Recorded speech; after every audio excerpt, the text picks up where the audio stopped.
Racing isn't easy, but experiencing it is. iRacing puts you in the driver's seat with the industry's leading sim racing game. Drive on laser scan replicas of the greatest racing circuits from around the world. Go head-to-head against other drivers chosen by skill-based matchmaking to ensure competitive racing at every level. Compete across all your favorite series. In officially licensed cars, engineered to deliver the most accurate driving experience possible.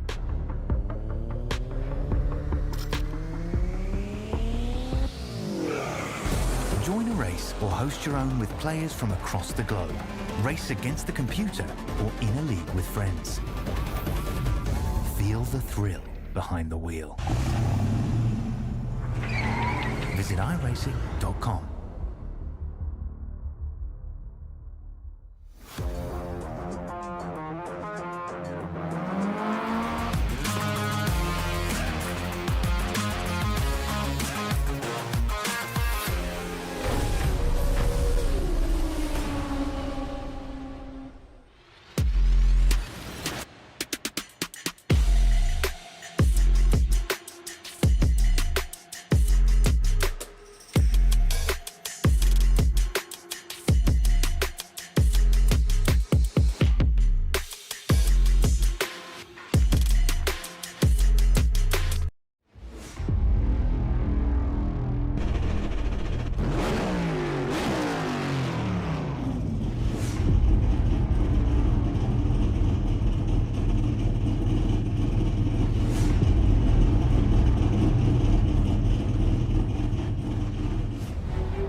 A new season means new challenges, new opportunities to perform. And tonight, the Sports Car Endurance League gets ready to be tested as it begins its schedule at iRacing's virtual Daytona International Speedway here on V-Speed. We're happy with us for tonight's action, brought to you by Sim Racing Nation, also brought to you by Esports Racing Canada, as we get ready to see how things play out tonight for a brand new campaign across North America. I'm Justin Prince, alongside the booth for tonight's coverage is Morgan Cook. Our cameras are provided by the great Dougie Beer. Morgan, the excitement's been big when it comes to this season. An opportunity to see some drivers build their skill sets, and others look to try and build upon their success from the past as they look to try and battle for some championships and for some prizes throughout the Season 2 campaign. Absolutely. There's a look at the schedule on your screen. Daytona, they're going to go to Watkins Glen in a month's time. Mo Sport, Road America, Sebring, Long Beach, and Road Atlanta. You really can't ask for a much better North American schedule than that. And as you mentioned, these drivers are going to be tested every step of the way. Especially since this is going to be challenging for many of the drivers. 2 hours, 40-minute races. We'll touch upon those details as the night progresses. But we're at iRacing's virtual Daytona International Speedway. The World Center of Racing, always known for good racing, but also when it comes to its road course, very draft intensive, Morgan. If you want to be able to have a chance to win the race for your class, you better keep up with that lead draft. Absolutely right, and part of that as well is being able to navigate this slower traffic, especially in the Le Mans chicane, that bus stop on the backstretch. You have to be able to time it properly to not get caught behind a slower car there. You will lose all of that speed around oval 3 and 4 and back into turn number 1. All the more challenging here tonight. The infield going to be so critical as well to be able to set things up for those drafting sections. But as said, these drivers are going to have a busy night ahead of them. They've earned the minutes to qualify. Prepare for tonight's festivities. 56 teams are a part of tonight's action. 55, in fact, are a part of tonight's registration list. This field will be broken up into 3 different car types. By the way, we'll see those car types in just a moment. Those being the GT4, the TCR, and the GR86. But these competitors are about to see who's going to put down the speed. Qualifying has come to a close. Here's how they'll start tonight. We'll start things off amongst your GT4 class.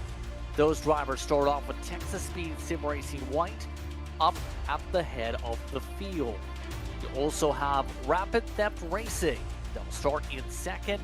Andrew Sharp, that's a notable name to keep an eye on, will be behind the wheel of that machine. Matt Best is a part of Texas Speed Sim Racing Blue. Keep in mind, Texas Speed actually made some appearances this year in some tough foot competitions. WIP Racing will start in the 4th position. Then it's Beaver Moose with Philippe McLean behind the wheel.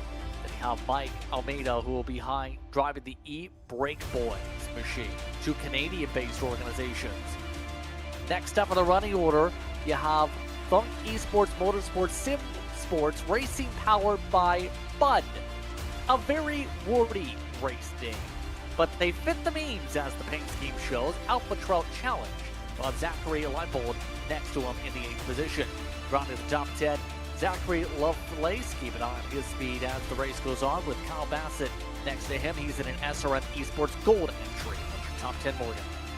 11th starter tonight will be the BD4 Pink by Late Apex Racing Club. John Lazone will start in that machine. Ilya Spiker will start in the Rockefeller Racing Purple entry in 12th spot. 13th, Julian Jones in the ITD West Human Resources Department machine. Braden Melling in the Eclipse Racing Esports Solar Car starts 14th. 15th tonight, Alex Lofi, the Rogue FI Racing machine. Stephen Kelly, Big Prombo Motorsports for 16th. 17th, MT Gleason in the Boost Project machine. John Kroom, Rockefeller Racing Red in 18th. Rounding out your top 20, Jason Kidd for Royalty Racing, and Mark Darnell, Weenie Hut Racing by Late Apex Racing Club, as we are already rolling here on the grid. Yes, I was about to say the GT4s are so big, 27 of them tonight. That includes Breakfast Club Racing and many others. We'll have to scroll through the rest of those drivers here, as this field is massive, Morgan. Your keys to victory, as we have a lot of classes and a lot of drivers here tonight as they pace around here. Amongst your top drivers for your next class with the TCRs is the Ron Stuff, looking for the right stuff, and the leader in the GR86s is West Coast Sim Racing. Yeah, apologies to everyone. We couldn't get through the grid. There's so many cars here. We'll do better next time out at Watkins Glen. You'll see everyone pass through on your screen here. But keys to the race, we mentioned working through all of the traffic. Absolutely going to be a factor here tonight as we're going to get down to the grid. Yes, indeed. The field getting ready to start things off. We're happy to have you with us for tonight's festivities as the field gets ready to take the start zone 55 strong. All competitors ready to go. A couple of the other class members at the back. The front of the field is ready. The green flag is waving. We're underway from Daytona.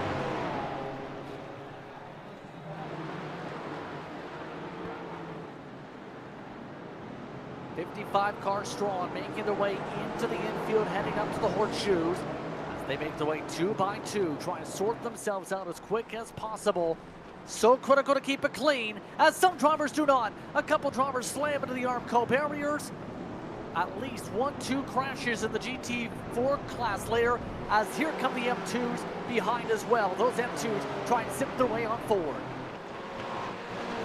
Already action all over the racetrack, battles throughout. I mean, it is lap 1 after all. We saw SRN Esports off the road. They got back on. We saw another driver, Breakfast Club Racing, end up hitting that barrier, as you mentioned. Back to, we got more drivers off the racetrack here in the infield section. Cars off everywhere so far. Some more troubles. That's about one of the top competitors to start things off. Rockefeller Racing Purple having a pull to the side of the road. Now the major thing to consider is these teams do have 2 faster pairs tonight. Obviously, you don't want to use that here this early, Morgan. Right. Because, well, if you have one big crash, you're very likely out of contention for the lead lap. But using 2 says a lot over the course of 2 hours and 40 minutes. Certainly true. Certainly true. We have 2 drivers already with the meatballs. That's Rogue 5 Racing as well as Rockefeller Racing Purple, both in the GT4 class. Both those drivers obviously going to have to, or both those teams are going to have to sort it out here because they have a long way to go with only 1 faster pair left.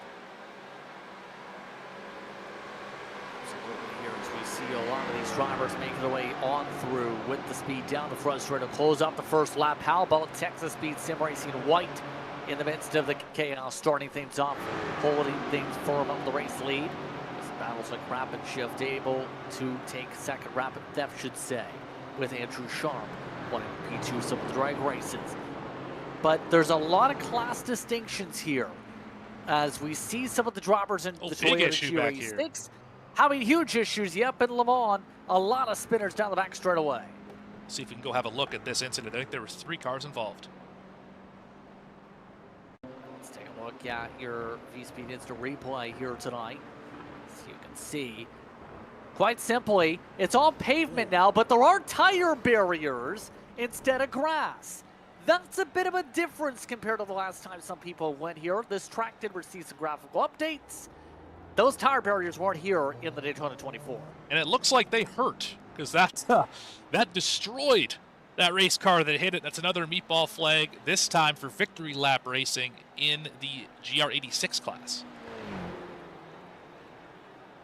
So a couple other things to consider here, Morgan, as we get on through some things we're talking about with the race analysis tonight that it's important to mention here is these drivers also are already aware of a caution that is going to come out, a competition caution. That was actually done via a draw last night. We were discussing this earlier. They'll have a caution in the 33rd minute. It's very early, Morgan. It sets things up by the time the caution period ends for some classes a 1 to 2 stopper, but remember there is a fuel restriction for some of these classes here. They do have fixed setups also, so it's all about the driver skill, not just about the team in terms of their setup ability to be able to win. So quite simply, can you drive fast? Can you get yourself into those fuel windows? Yeah, absolutely going to be, that's part of endurance racing is the ability to make the fuel last. And some drivers are really good at the lift and coast part of it where you're able to really let it get into the corner nicely and be able to save as much fuel as you can while maintaining lap time. Other drivers, like myself, when it comes to this sort of style of racing, are throttle happy and burn a lot of fuel. So trying to find that balance of speed and fuel saving will absolutely be key here tonight and all season long. The M2s continuing to zip their way on through here. No, I said TCR at the start. My eyes are bad sometimes. That's all I can say. But these drivers not looking too bad so far in terms of their drafting abilities here. For example, you take the Toyota GR86. You have the opportunity to slipstream and draft. In real life, I learned this through the SRO series. You actually in real life are not allowed to make contact and bump draft. That's something you can get a black flag for. In this series, I believe it's fair game. We're seeing a lot of people connecting bumpers here, trying to lock together as they try and draft and pass each other in these packs right now. Sounds like a NASCAR Xfinity race when they weren't allowed to lock bumpers for so long here on the super speedway type racetracks. It's interesting that ends up being a factor, but of course, you mentioned at the top of the show, the draft is so important that, yeah, pushing someone, getting right up on that back bumper would be the optimal way around, at least on the oval section, not so much in this infield portion. Side-by-sides lost a lot of time compared to West Coast Racing right now on the circuit. A little bit of a squeeze. Contact in the battle once the side-by-side in amongst this pack. Right now West Coast up by 1.3 seconds. The bigger the gap increases, the harder it is to hold on with the draft, to say the very least. So we're going to have to keep an eye on how well some of these drivers battle it out. You see them able to line back up here. And keep in mind, this is the second season for the series. The reason I said TCR was that was the class what's now M2. That was WIP Racing who won that class. They're now up with the GT4 class. It was Rapid Theft Esports, who's also made a shuffle in terms of the running class. that won in Toyota GR86 competition. In fact, a lot of teams had some shuffles on what cars they elected to run in this series compared to last season for the championship standings. You still see steady state speedworks as it's gone on. Try to hold on to the inside as hard as possible here, Morgan. Obviously, you want to develop speed, and a lot of these drivers are about to hit traffic for the first time. Here comes lap traffic. There's a bit of a slope. They let the cars go because there's a lot of faster cars zipping through pretty soon. And in this case, it looks like they just decided to back out, and that's cost them a lot of momentum. Absolutely. You can just see how slow that car was up through the gears, whereas the GT4 cars are able to just absolutely roll past. But you're right. They lost a ton of time, went from second back to about sixth in just that one straightaway. How do you play things out in terms of your drafting choices here? Because obviously you want to stay connected, is the theory, Morgan. But you also don't want to get to the point where you're too far back in the train. Because the thing is, and why I love this type of racing in real life when calling some of the action this year, as well as with its officially sanctioned esports series for this class, is you can have a lot of door-to-door racing with this car. It can handle that very well. It's just a matter of, as a driver, making sure you don't destroy the tires. Yeah, so true. Is you do want to be close in the draft because you can gain so much time into these corners, and as you mentioned, we're going slow enough that you can really position yourself well to be able to battle somebody, just like we're seeing here on the exit of turn 7. We're seeing driver go to the inside. GTPs, for example, GT3s even, don't really allow this kind of racing because you're going so much faster. You need so much more racetrack. With these cars being quite a bit slower and more planted on the racetrack, you can really do some fantastic racing maneuvers that just make fantastic racing, which is, I think, why the GR86s are part of this event.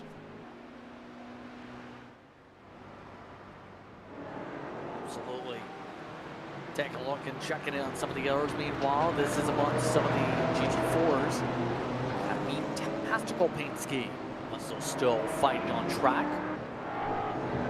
And the thing is, with this class so far, they remain relatively close. The tough thing about a series, especially with these cars, is the BOP. Having those calculations, there was a lot of questions from drivers to make sure they understood the BOP rules coming into tonight. Make sure they have everything set up the way they need to set up, but also making sure they know where the fuel numbers are at, because normally with these types of cars on 100% fuel, mind you, you're talking about 55, maybe 1 hour on the fuel tank. That pit stop's going to make things a little bit more tricky, obviously, when we get to the competition caution. But in this case, in this battle for ninth, you have an opportunity to save a lot of gas by staying in slipstream here, a chance to be able to lift and maybe go half throttle in some of these straightaways. In the case of Tyler Agostino, he'll try and go for a send at the very least to the outside. It looks like he wants to be on the aggressive. Doesn't work. Yeah, it slipped a little bit in the center, had a driver to the inside. That's the Trout machine. Getting around him there. Alpha Trout challenge. Zachary Leibold. And another driver to the inside as well. That's Big Problem Motorsports. So you see one slip cost him 2 spots here around this racetrack, and that's one of the reasons why drivers love this place so much. Is it's a pretty simple track to drive, but it's a very difficult track to drive at 100% all the time. And you make one slip up, and all of a sudden you've fallen back a good number of seconds. Absolutely, and you see some of the drivers are indeed, now the full pack at least, is reaching some of those Toyota GR86s. Traffic take it away, traffic can give as well.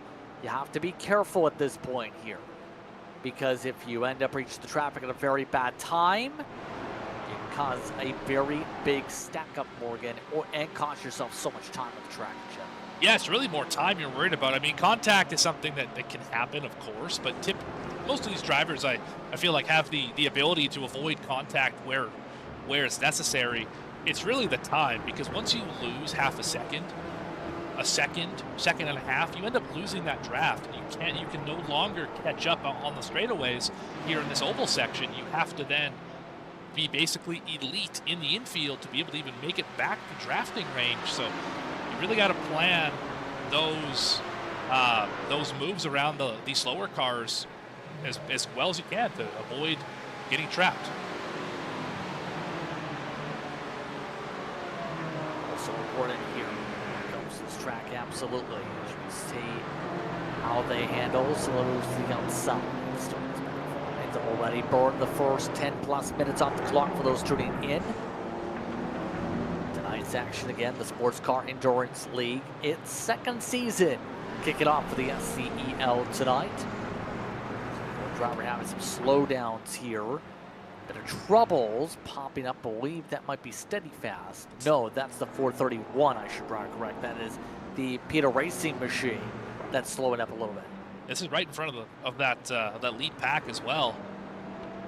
P6 in class. Look at the man scramble to get around here. A lot of people dive to the inside, trying to make the passes as quick as possible without any issue here for the most part. This is the give and take you expect with some traffic. It's a little bit iffy. A lot of people have been moving up to the high side, for example, the faster classes just to get around here. But some people do prefer that bottom of the racetrack to be able to get the speed down here.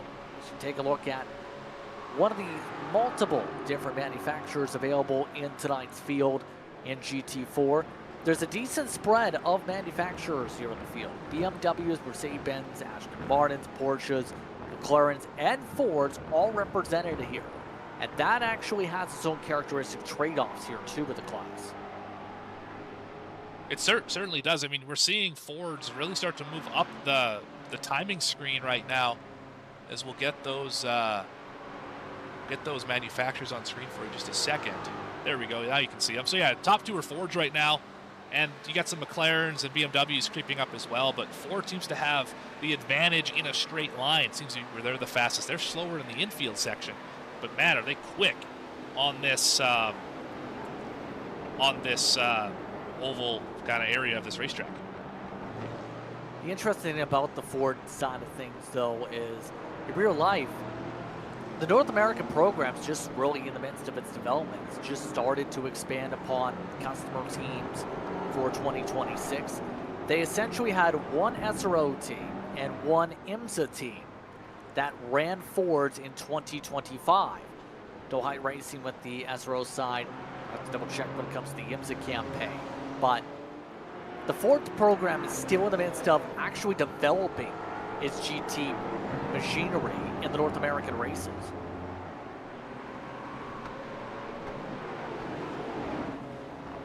Well, they definitely have found something here, because again, as we mentioned, top two overall.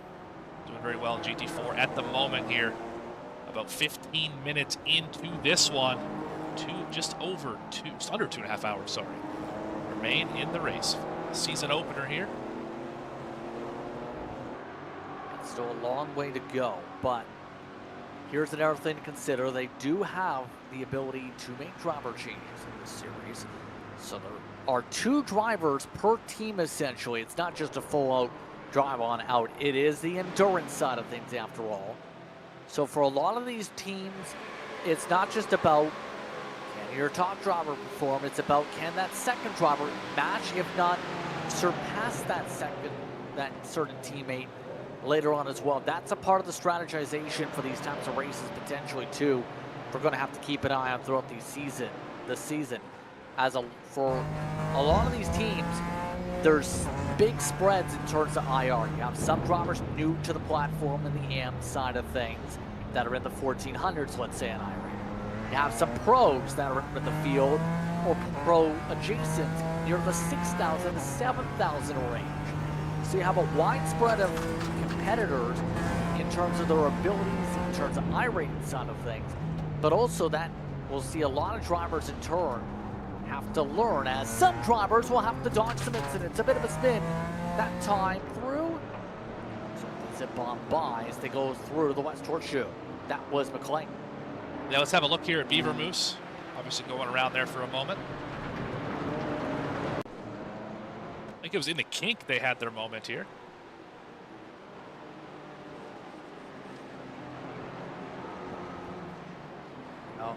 They got some It's help. going to have help. Definitely. Yep. 77 got him. That is. McLaren that just got a little bit too deep. Yeah, that's B4D Pink by Late Apex Club. Got in there a little bit too deep, as you mentioned. That was definitely a late entry, per se. I see a bit of the Apex with the set. But Beaver Moose, as a result, dropping down 9th into the running order as we go. And for Beaver Moose, the organization's looking to represent here tonight and be able to start things off with a good streak. Beaver Moose last season ended up in the bottom half of the GT4 Pro standings for this series. For reference, see some of the aero drivers trying to bump draft together. Look at the Brake Boys right now trying to, the E-Brake Boys try and look stylish here. I want some of this battling here on track with B4D Pink. Yeah, they had a shot at him into turn 1, elected to not take that opportunity. Instead, they'll follow through the infield section, maybe see where they're losing a little bit of time. But E5 right now definitely is nothing to sneeze at. So they are pretty quick. Up one spot from where they started, back in 6th position.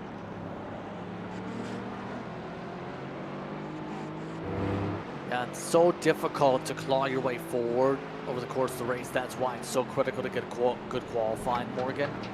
We're seeing that for some of the drivers here. Others, like Davis Motorsports, have gone up 10 spots since the drop of the green flag, but they're out of the lead pack by 15 seconds.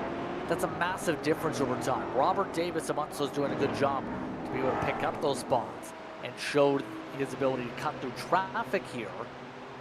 But you have to be able to have so much speed long term if you want a chance to contend, and that starts honestly with you have to start up front to be able to make sure you're in the lead group. The lead group is already 5 seconds over the rest of the field. Yeah, you're right. That's part of it, is you got to have that good qualifying effort. You mentioned that we're only 20 minutes into this race, and you're already 15 seconds behind that lead pack. Yes, there's a long time to catch up, but also you're 15 seconds behind that lead pack. You have to make it up somewhere, and it's going to be difficult to do so because the leaders can continue to just churn good lap times out, as this car also has heavy nose damage, the 157. You can see it right there coming at you. Big damage right in the center of that nose. That is not going to help down the straightaways. Probably going to end up taking the faster pair during the competition caution coming up in about, give or take, 10, 12 minutes or so. Some of the other drivers as they streak on through. That's the other wild card you mentioned, is that the competition caution. I mean, we all know when it's happening, so being 15 seconds behind right now is not that big of a deal, because you're going to get caught back up. As long as you are a lap down in class, you're going to be fine. It's just after this, we have this safety car, go back racing, you have to stay locked in with the leader, or else you're going to have a really difficult time making it up over the pit sequences and all that, because you're going to have to be just dialed in on the racetrack and on pit road with strategy to be able to catch back up. Great point there, especially with how things are going on as we take a look on screen with drivers like Alpha Trout Challenge. You also have some of the errors lining up like ITD West Human Resources. Big Brombo also once was lined up in the pack as we go. And part of the thing too during these races, you see a lot of the similar speeds migrate together, like we're seeing packed together for some of these groups. That we're seeing also in Toyota GR86. It's about even in some of these machines. Look at Rubber Duck Racing, trying to make some cuts to the inside in amongst their pack. Yeah, they're +2 on the day so far, up to P4 in class. That car with the rubber duck on the side, I guess you could say. Pretty easy to find them wherever they are. Just look for the duck. Currently getting worked over by some GT4 traffic, BMW traffic as well. It's busy times up here in front of the GR86 class. Yeah, this type of a level when it comes to racing in some communities, it's not just about, okay, it's about the organization. In many cases, if it's people who can have fun like we're seeing here tonight, some of these teams and team names, you get creative. You try and stand out. You try and, well, show off your rubber ducky skill sets here tonight to be able to show that you can float and win in the rubber ducky race. But look at some of the BMW M2s have to cut their way on through Le Mans. A little bit of an edgy moment there. For somebody crashed. Rubber ducky's they're off. Cutting through the cut. Yep, they're all cutting the corner. The Top Gear machine. North Sports Racing, one that had the issue there.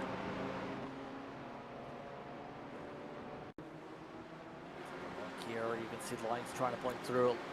I thought at first glance they may have gone through Morgan, but I have a feeling the tire barriers hit. No, it was the sausage curve to the inside. One driver did catch that tire barrier. That's going to be heavy damage there. The 231, I can't tell who that is. Yeah, big hit. Some drivers taking some wacky hits there as a result of the contact. Right now, as we go, we only have 2 drivers. Teams out. Rogue-Fi Racing. Well, Wall Fanboys didn't really get started. It's a 237. Rockefeller Racing Green's what the other one involved in that incident. 237 on the side of that car. They're currently 12th in class in the BMW's class. Look at this log jam, JP. This is going to be a little bit nerve-wracking. Some people thinking about 3 wide. Got him. Oh, and that's going to be one of the Moose machines getting turned around. Beaver Moose getting spun around a bit by Julian Jones. Straightening it back out at the very least. But they're not going to appreciate that late lunge right at the edge of the curb there. No, definitely not. That's a move that, I mean, we are still 2 hours and 15 minutes left in this race. You got to keep that one in the back pocket until you're going for a race win, if you even use it at all. It's a little early for a move like that. Wouldn't you say, JP? A little bit optimistic in the midst of traffic, you could say, absolutely. So WM2s work together. M2. An interesting car in terms of how it drives. A little bit more of a spec machine when it comes to this type of series similar to Toyota GR. 6 birds tonight. But pretty sturdy. Good rotation of the corners. Be able to put together some good class racing. As we've seen the past there with the 283 making the move to be able to cut in front. Again, as the season goes on, opportunities to learn these drivers, learn opportunities that they'll be able to take to make passes. The Ron stuff in that move was able to take the lead back over middle of the pack racing. And you also throw Sunday GT Turtles also into the mix of the conversation here so far. Michael Brooks doing a really good job so far here to put the Ron stuff up at the front and keep them here. Those are definitely 3 interesting and not really accurate racing names. We have a driver on pit road already. That's Rapid Theft Racing 65. Hit the pit lane. Let's see if there was a reason for this. Is it just a scheduled stop? Maybe a little bit of damage on the left front. Let's go back one more time here. Maybe just a scheduled stop for the 65. That is certainly an interesting timing. Flip the stage with the competition caution coming up. Definitely possible. Definitely possible. That would get them to the front of the field, take over the race lead. They are still in the lead lap, mind you, so as long as they're able to cycle past all the drivers who pit during that sequence, in theory, they should be able to get to the point and take it over from Texas Speed Sim Racing White. So an optimized plan here that will see the pack reduced down to just 2, with WIP Racing up there as well. I'm surprised we haven't seen more people think about that per se. A couple others I am seeing notes have at least entered pit lane, like Eclipse Racing Esports and one of the Rockefeller racing cars. So a couple people might be in the midst of considering it, but others have just simply rolled through so far. As we look at Francois Schink, I should say, holding on a 5-second buffer to the next car behind. You got to remember, too, a lot of drivers have already used that fast repair as well, or tried to repair damage. That's kind of why they came down pit road for some of these drivers.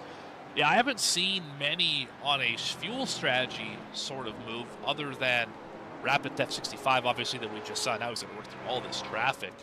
Andrew Sharp can have his work cut out for him, so to speak. We have a driver behind him, the BMW, who is really struggling right now. Not sure which car that is. I would say it's Virginia Ridge Runner Racing has had an issue on the racetrack. Front nose piece flapping in the breeze. That is less than optimal. Very suboptimal and going to be a fast repair situation. Can't confirm Eclipse Racing Esports has just ducked down for scheduled service, by the way.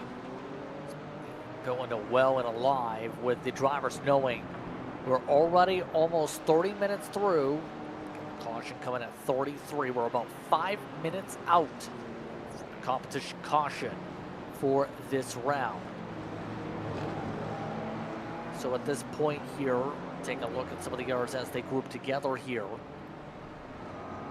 It's going to be interesting throughout the rest of the season who's going to be able to contend with the Texas speed cars potentially, because those drivers from Texas so far have been able to kick and scream their way to the front of the field. We're seeing a lot of the others taking to the service down pit road to get the fuel top-offs. Yeah, in a mix of the classes as well. You can see the background on the numbers. Blue, obviously, for the GT4s. Green for the BMW M2s. And orange for the GR86s. So you can see kind of split decision between the different groups here of do you pit, do you not pit to try and flip this thing around. As you mentioned, we're under 5 minutes from that competition yellow, that safety car. And that will definitely change how this race is going to look, at least at the start of it.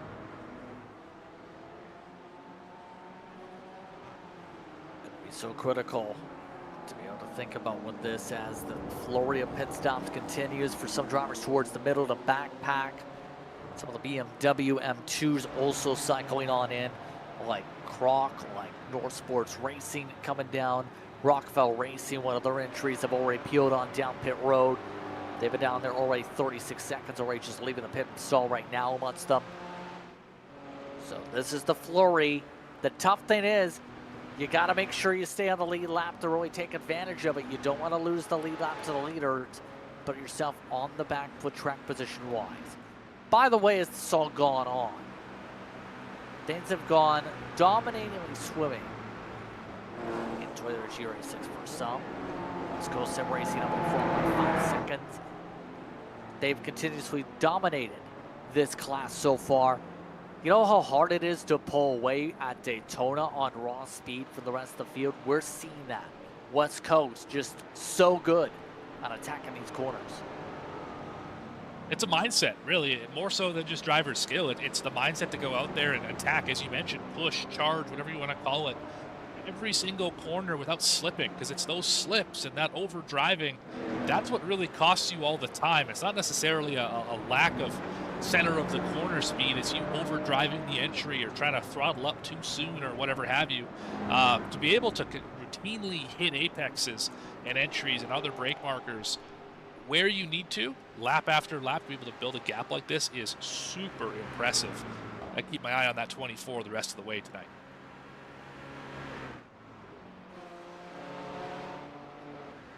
It's going to be interesting how things go once we get to the comp yellow in about a couple minutes.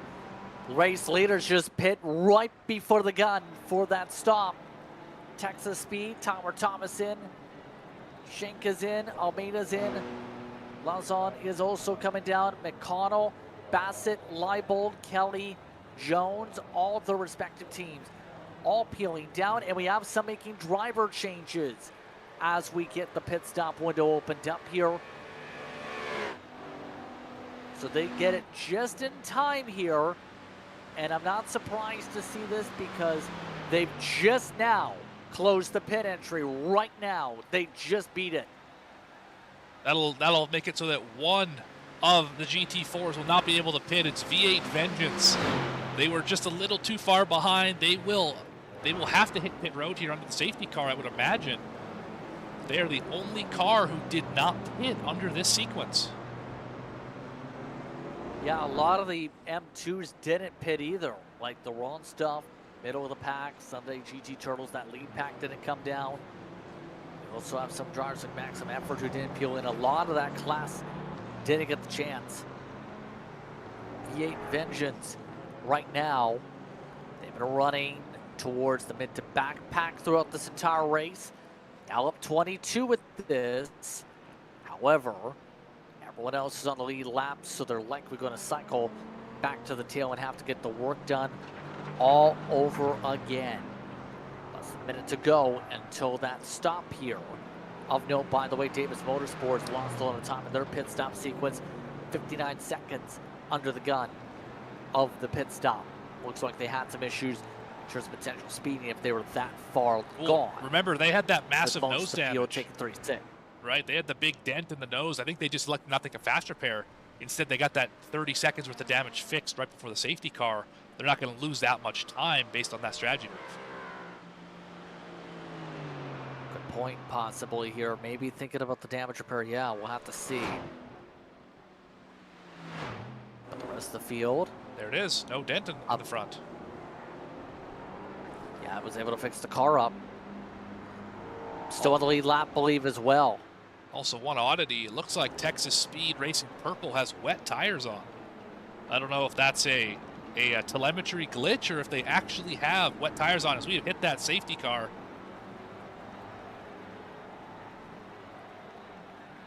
Yeah, that's a question. Because they're the only ones that have that distinction here. I am not sure why you would take that. If that's the case, we'll have to see. That might be a glitch. But the field has gone to the caution flag. Andrew Sharp is already pit, remember. Your track conditions, by the way, as we are almost at 5 p.m. in sim time. 27 degrees Celsius track temp right now, 25 air temp. Very windy, though. Going to make it pretty turbulent on the banks. We do have 48% chance of precipitation as well, so that might just be a look towards the future. Obviously, don't have a radar built in here, so we can't really see that part of it. But imagine if we get rain and they're on wet tires, this really could be a beneficial play for Texas Speed Sim Racing Purple. With that humidity right now, they do have ×2 on the sun movement. The rain chance, at least from what I can see on the radar, is at 0. Okay. So to give that quick correction, but outside of that, we are under caution for the first time. We like at this point.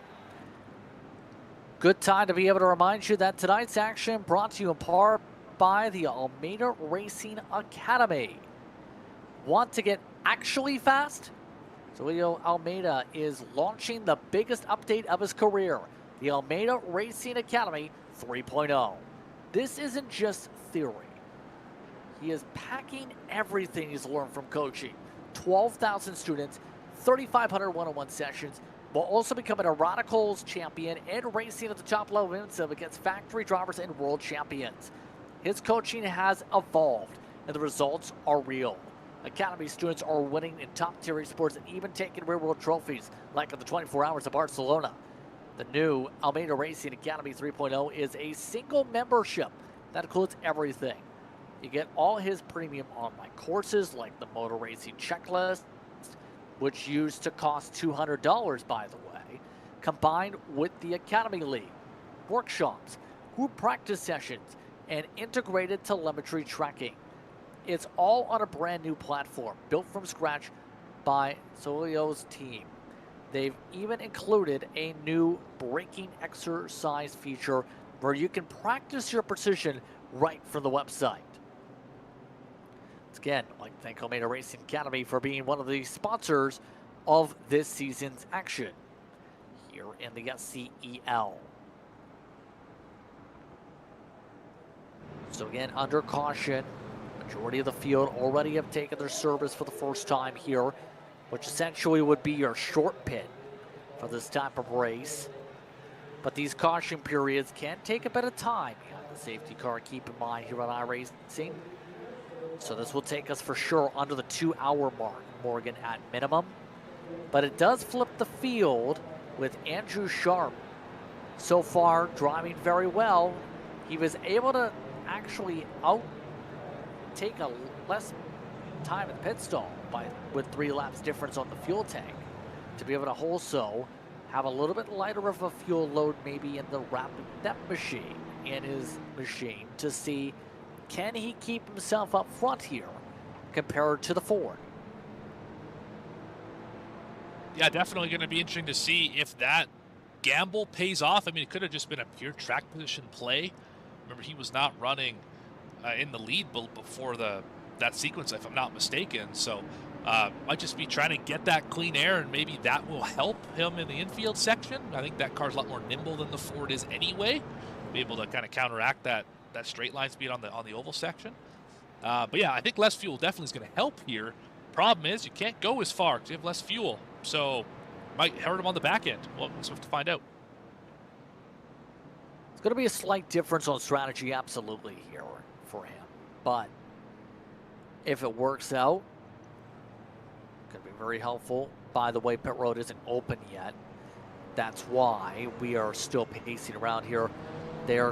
Again, here's how things work in this series. This was part of the information packet given out a while ago. Before the safety car period, pit road closes. They call it safety car. Pit road's closed for everyone. They extend it as soon as the safety car reaches the start and finish line. They start the waiver rounds for these caution periods as soon as possible. That includes waving around all GT4 cars 1 lap down, waving around all the M2 cars 1 lap down, then waving around all the Toyota GRA6 cars 1 lap down. Then you wait for all the wave around cars to at least get halfway around the track, then they will open pit road. Once all the cars have exited the pits and caught up back to the back of the field, they will then make it to 1 degree. The leader then goes once the flagman waves the green flag.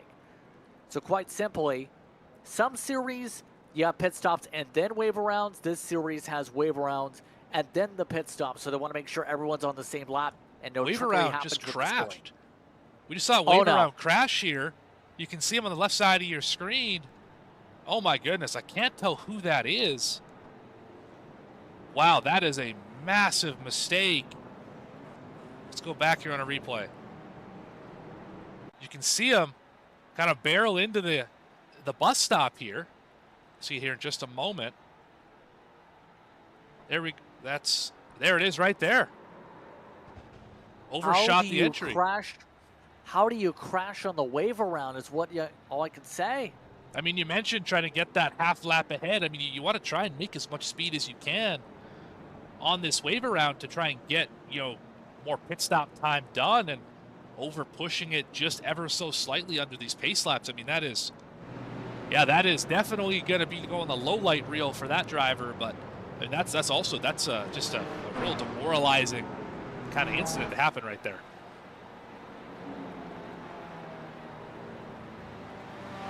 You're a disaster as a lot of the aero drivers get waved around here. Race control, Jason Landry giving directions to the entire field to make sure we're on the same page here. On some of the wave arounds, Texas Speed Sim Racing White. You also have Croc and the 227 amongst those wave arounds.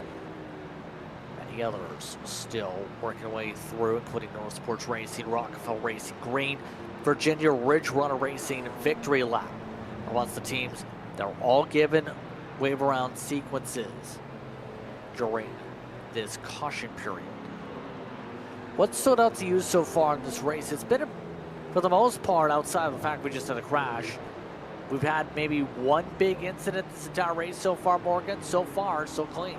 Yeah, the first lap was hectic, of course. You kind of always expect that here in these endurance-style races, but we really only saw that one big accident, as you mentioned, out of the bus stop, that Le Mans chicane, where we saw 3 or 4 drivers involved hitting that tire barrier and all that. But we've seen a lot of close racing, some excellent working through traffic, and some very savvy drivers leading their various classes to be able to put the kind of gaps that they have on the rest of the field. It's been quite impressive to watch, and I'm just excited to see now that we don't have any more scheduled stops, that we're going to go an hour and 50 minutes straight with just some green flag stops, no safety cars on the horizon. This is going to be interesting to see who can put themselves in the right position to be able to go win this thing.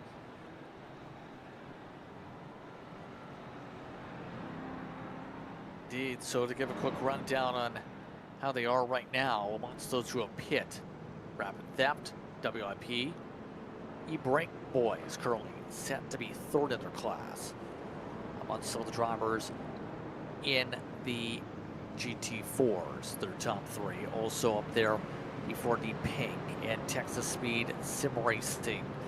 Fell all the way down to 6th with the pit cycle. Keep in mind, V8 Vengeance is currently up in 3rd, but remember, they have to pit to be able to equalize on cycles once the rest of the waiver rounds catch up here. Also, talking about the BMW M2s, the Ron Stuff currently leads. They have the pit with the middle of the pack and Sunday GT Turtles. They'll come around to pit road open this time by, along with Maximum Effort up there in the 4th position. Then it's MEM2 in the next spot in the running order as we go in the respective class. Busy field here today. That'll also see those in the pack. Smooth Operators down in the 6th position. Toyota GRA6 West Coast Sim Racing is currently leading that class, by the way, over Steady State Speed Sports. Pit Racing is up in 3rd. Rubber Duck Racing in 4th. Caboose Crew, SCEL in the next spot. And rounding out the top 6 there is Team BRZ. Keep in mind, they too did not elect to pit during the run coming up to the competition caution. That's how the split has gone.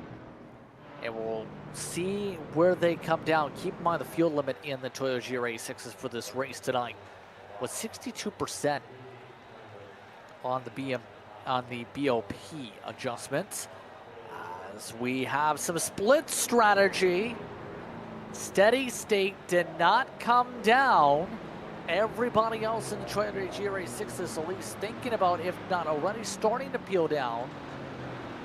Also had some of the others that we were expecting in the top class peel down, as well as now the most, if not all, of the BMW M2. So a couple of Toyotas did not come down.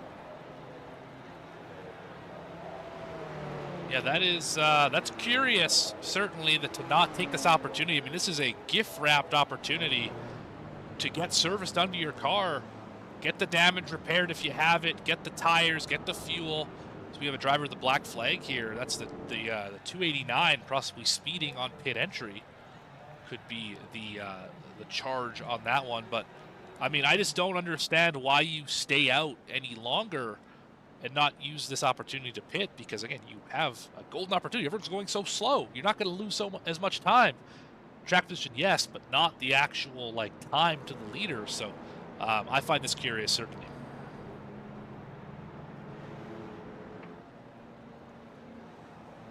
Did hear at least one driver was about to run out of gas. I believe it might have been the 133 cam that was starting to indicate that at the time. During the course of that was V8 Vengeance. That's how close the margin was, by the way, for them on the fuel tank. Because the fact they couldn't pit there, and why we've seen so many pit stops for their class. Right. So that's an important number to think about with the BOP entry here tonight, Morgan. If you're running on fumes coming around to 30-something odd minutes, that's a lot of potential pit stops here. You do the math, it's at least time to get back going.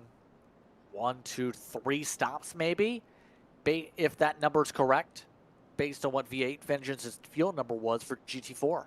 And you got to remember, too, is that a lot of those are under caution as well, right? We had about 8 of those minutes under this safety car. So it's probably even less than that, where, yeah, you're probably hovering around that kind of 28, to 30 number, and yeah, that's going to make, you know, 4 pit stops or so. And that's 4 times down pit road, 4 times into the box. Don't speed. It's a really difficult pit exit here. You have that really narrow access road. It's hard to merge back into traffic. There's lots of things to worry about when it comes to pitting here in Daytona. Somebody just crashed again. E-brake boys crashed under pacing another time here. Oh my goodness.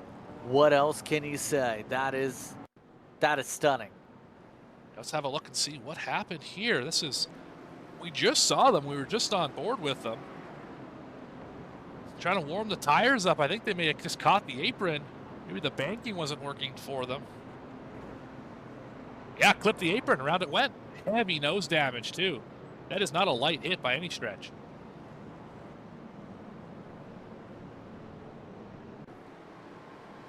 That is not what you want to have happen, that's for sure. That's an understatement here. 2 laps to green is what race control just confirmed. 2 laps to green. So we'll go down a couple times for pacing. Well, while we have this opportunity, JP, let's step aside here. Let's give the folks at home a break from our voices for a few minutes. Let's pay some bills, and we'll be back here in just a few minutes.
Welcome back to V-Speed for coverage of the SCEL, as the field has gotten the lights off the pace car. Instead of the 2 to go, they got the 1 to go on the signal from the race control, because the field got bunched up quick enough to make sure they get ready to go here.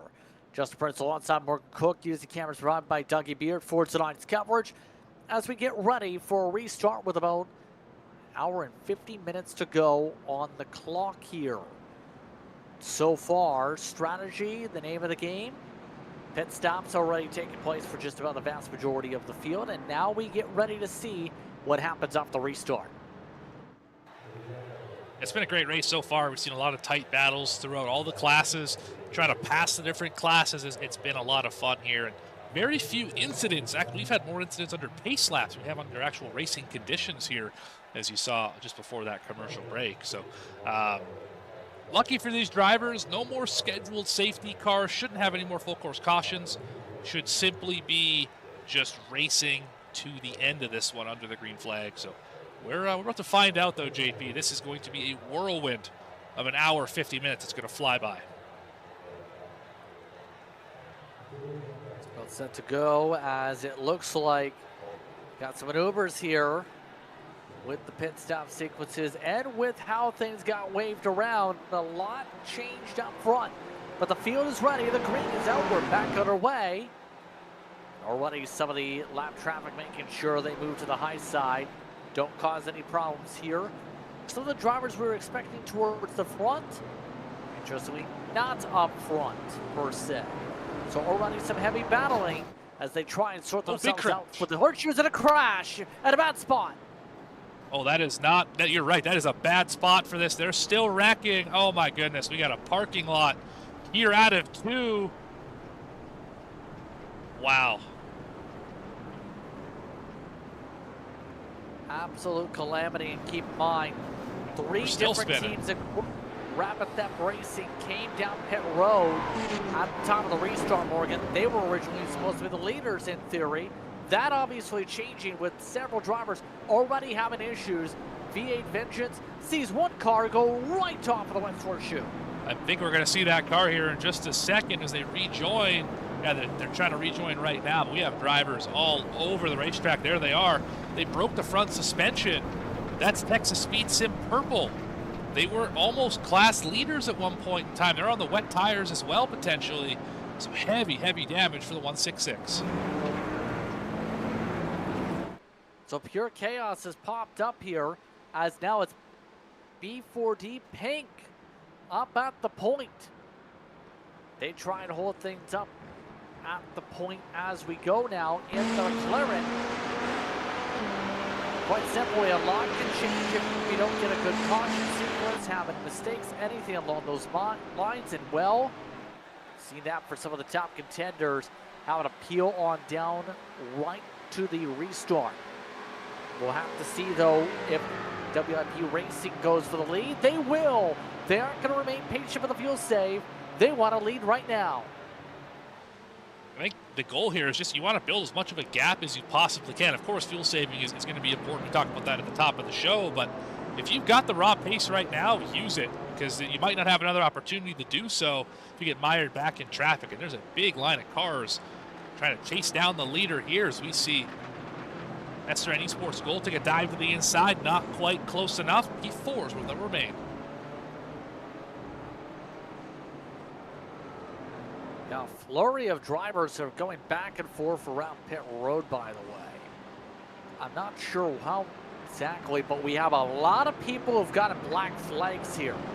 Victory lap, middle of the pack amongst those. That's why they came down. They still have to serve one. Rockefeller Racing, Texas Speed Sim Racing White. There was a flurry of black flags off the restart sequences, so obviously something going on for a lot of those teams to have problems in the restart procedure, potentially with where they were in the lineup. But some of the others having spins here. It's 0-2 racing. Yeah, able to get fired back up at least. This has turned into the most chaotic period because a lot of those teams I just mentioned were your contenders up front. Yeah, all it takes, I mean, we say it in the ovals all the time, JP, and you're well aware of this, is cautions breed cautions. And that's really, it's not dissimilar on the road side of things. First lap, trying to get through multi-class fields is it's a chaotic time. It's hard to do anything about it, especially when the fields are jumbled up and mixed together. Very easy, as we saw, for one driver to get out of shape, and then everyone else is at their mercy, especially when it's at a choke point like turn 2 here at Daytona. So, I mean, if there's another safety car, which I don't believe there will be, these drivers could be in trouble once again. A little bit of ascent by the SRN car nearly the back end of the 77. Causing some issues there. Let's take a look on board. This sequence is Kyle Bassett. Bassett amongst those trying to push heavily in this sequence as we go in the 13 machine. Right now looking for second on John Lazon, who is up in front. Last time through, it was 4/10 gain by this 13 machine. With the help of the draft to the highest running Porsche.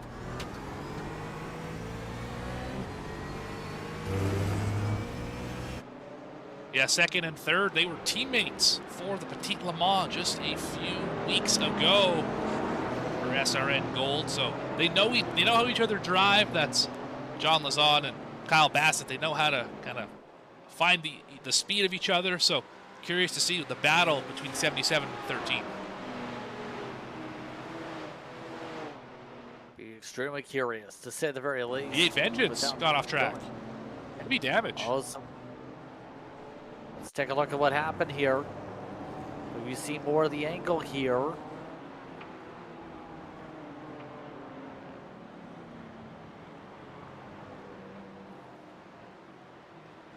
Well, they look fine here. Nope, they spun it around. I think it's just a rear downforce problem with that rear bumper. Pushed in as far as it is, went into the braking zone and just looped it.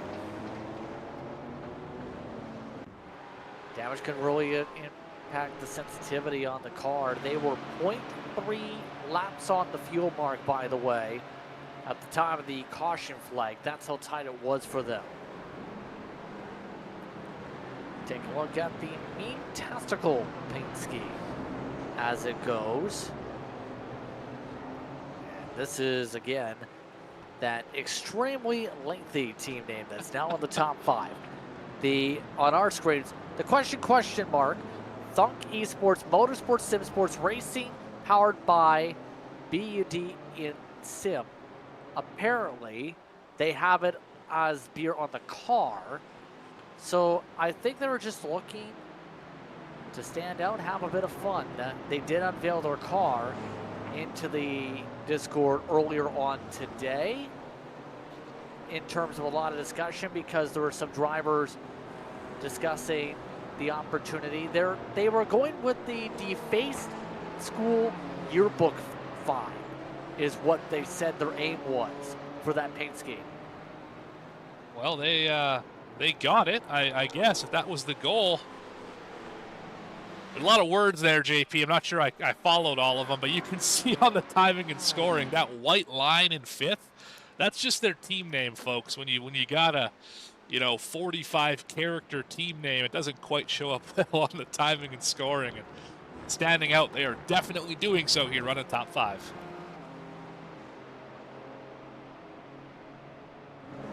Yeah, some good drivers with Tower Lestino behind the wheel as we go.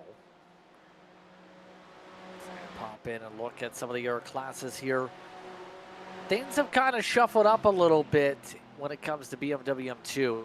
The raw stuff still up front for that class. The difference is with the way things cycled for the restart in terms of where the cars were with the separation with the class that you'll see here for these restarts and road courses. 3 seconds, the gap is big. Absolutely, that's more than you can draft up to. I think that draft for these cars is right around that 1.2 seconds, if I'm not mistaken. So being over 3.5 seconds out of that spot, that is way too far to be able to make a move. So you're going to have to work with your other classmates and hope that that leader gives up some bad traffic to even have a shot at catching back up on pace here.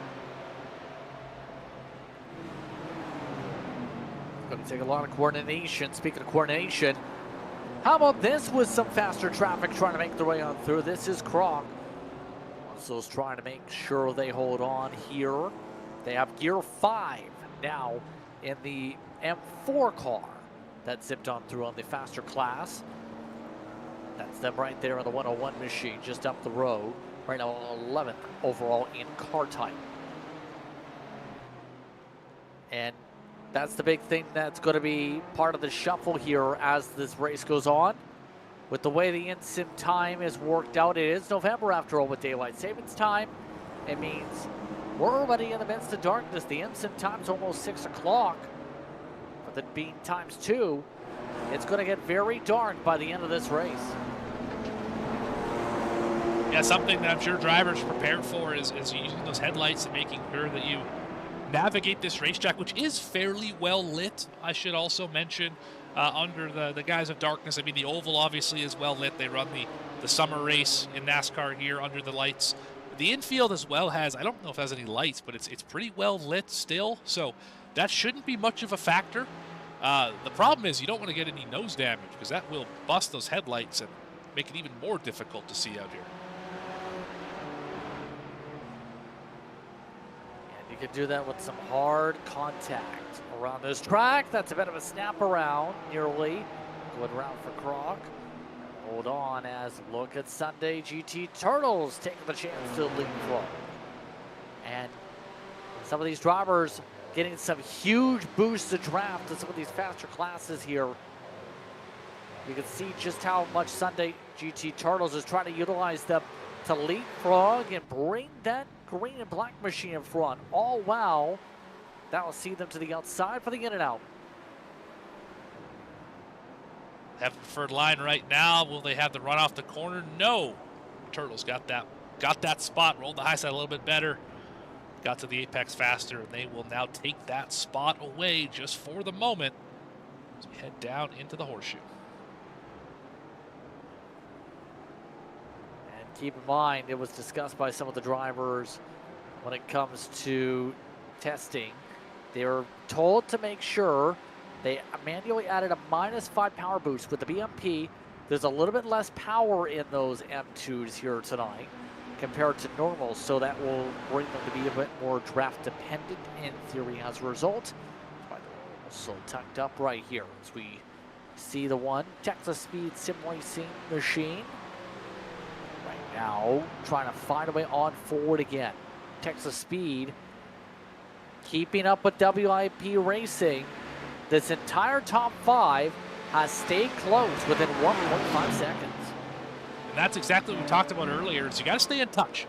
If you're not in touch with the drivers in front of you, with the pack in front of you, you're going to have a really difficult time getting back to that position.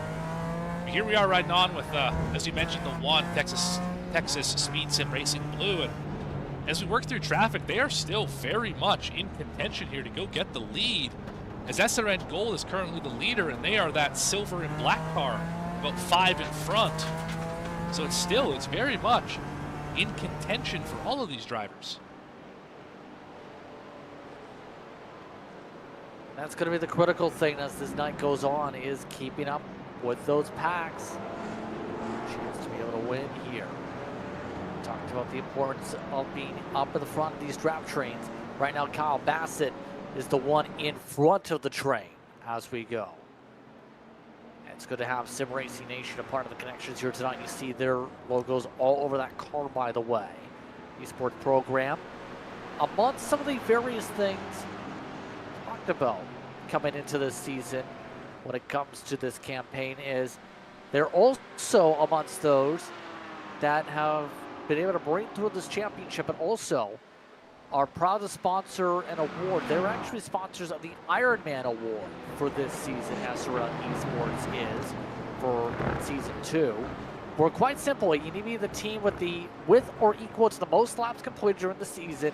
In all, this takes all classes separately, but counts the most laps completed in each individual class. The teams who first qualify in the first phase of the trifecta, they go through scrutiny. Who has the least amount of incident points? And then if there's a tie out of that average, the drivers with the highest finishing position overall in class get a $100 cash prize. Not bad of a payday potentially if you're able to keep it clean. Now, always incentive to keep that thing on the racetrack and out of harm's way, but when there's monetary incentive as well, certainly makes it a little bit sweeter to be able to keep all 4 tires within the lines on the tarmac. And I mean, what a race we're watching right now. I mean, top 5 separated, as you mentioned, by just under 2 seconds, where they're zipping by the cameras all over this racetrack, and one slip from any of these drivers, and it's first to 5th in a hurry. It's just really impressive. And I say this about a lot of drivers you see here on V-Speed, that it's just so impressive how close to the edge they're able to drive without ever stepping over it. And I think that's an underrated skill that we see in all forms of motorsports here on the channel. Here we go for the race lead for now. The 4D Pink Machine looking to the inside, took the cut to the out. Oh, bit of a squeeze, getting around lap traffic. Make their way out through the banking, up through NASCAR 2. Racing like it's almost the final minute with the way things are shaping up right now. But look at that speed. SRL Esports Gold kept the outside. Good give and take. You cannot run side by side into Le Mans, to say the least. You can once, and then you don't make it out the other side. You're right. Yeah, you can crash if you do that. Yeah, it's a choice. Sure but is. it's not a smart one. It's about learning those give and take moments at this point of the race, especially with an hour and 33 minutes on the clock. That does set up second, though. Does. You got the Ford on the outside, McLaren on the inside. McLaren's going to have that momentum right now. WIP not quite able to get there, but this is just a terrific battle. Let's jump a little further back in the field. Have a look at GR86s here. This is TGO M2 Racing.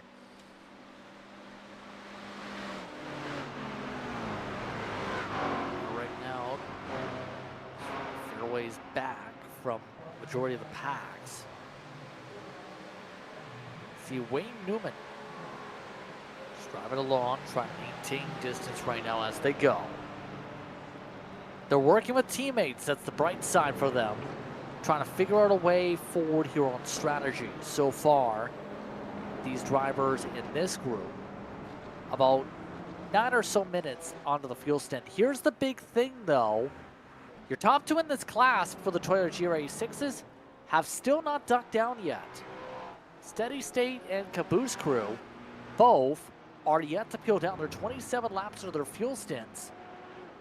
If they keep going here, even with the 62% or so fuel restriction, they might make it halfway if the numbers keep going. This car can last a long time on fuel. And you also mentioned at the start of the at that last run how getting a 5-second gap in front of second in this class was incredible. Well, Steady State Speedworks has doubled that. They're up to 10 seconds in front of the Caboose Crew SCEL. So, I mean, that's a massive gap to do whatever you need to do fuel saving wise and make it to that halfway point so you can one-stop this thing. They've definitely kept a very steady drive throughout this entire race so far. Now, with the plotting and planning on the strategy, more time to put up on the board, or it's going to be everybody else to close up here, to say the very least. We are almost at the 90-minute to go mark for tonight's action. It's a good time to remind you of one of our presenting sponsors here tonight. Tonight also brought to you in part this week's Action Sports Car Endurance League by Pimax. Pimax. Use the code SRN at checkout to save up to $50 to $80 off your next purchase. From what we were talking about, good VR equipment that they have. Absolutely. Check it out in the description down below. You can find that link as well as the code to save on your next Pimax purchase. Always see that around on the sim racing circles. We're at the 90-minute to go mark here in this one. Still keep an eye on some of the drivers that they battle. See at this point, now up to full darkness, this is where that muscle memory is so critical to set up these laps. Yeah, absolutely. I mean, I've run the Daytona 24 a number of times, and this is where it gets the most difficult, right? Everything is dark. You can't quite see the detail on the racetrack anymore. You can't see the kind of the light spots or the dark spots where you would use for braking zones. You got to work off of kind of the number boards or grass patches or whatever have you. It's just so much more difficult to be able to do this as well. The track is gripped up now. It's got a lot of speed in it. The temps keep coming down. I'll show you the weather here. I mean, it's getting colder and colder as we run here. Yeah, temperature's starting to drop a little bit on Celsius. The wind hasn't died down at all, though. That's the critical thing. It still remains pretty difficult for handling. It's also going to impact some of the drafting lines. Still gusting to the west in session. See a lot of these drivers still trying to sort out where things sit steady in the respective packs like this one here. See where things just get tight once they converge along here. And remember, for a lot of these drivers here, they're pretty close to having to think about pit stops again if you're amongst some of the GT4 cars here tonight. That's going to be an important thing to factor in with all those extra stops with the fuel tank restriction. Yeah, definitely right. And with the stop shaping, that's what I want to pose this question to you. Do you consider short pitting at all, maybe by a lap or two, if you're in traffic like this, say you're this boost project number 6 that we see kind of in the middle of this group, do you consider short pitting to get out of traffic, or do you want to stay in traffic to try and get the draft on the oval section? Which would you prefer as a driver? If I was a driver, usually in the game plan, at least to me, would be go long and set yourself up to save fuel by having a short pit stop at the end of the race, because that's where the math currently lies. Is we're talking about potential possibilities of stops towards the end of the race. So it might benefit going longer than shorter, Morgan, just because you saved, because fuel's tied for the end of the race.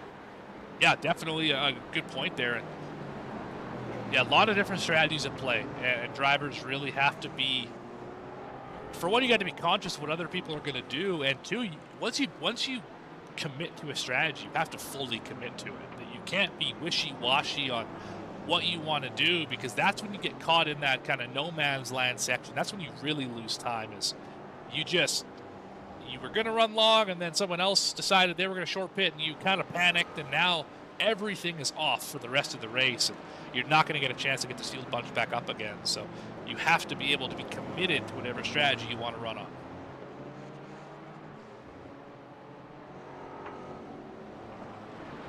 By the way, the separation starting to build up between the packs, already more than a second between second and third in the GT4s now as they run. See where the track layers are and keep an eye on as they work through NASCAR 1 and 2. See just where these cars have a lot of opportunity to build up runs here, to be able to stay with the solution. There they are on the dancing ants, as some will call it. You see just how much traffic that these cars are actually about to hit. They're about to reach a steady stream of BMW M2s and especially Toyota GR86s here.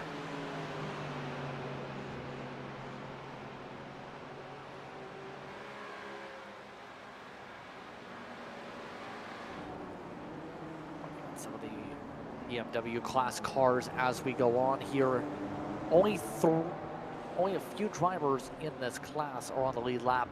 Maxwell Wade is amongst those not on the lead lap, checking in on the 203 cam. As we go on, they're one of the North Sports Racing machines that was a wave around car. Right now, just at least trying to do battle for to be able to get back to 11th.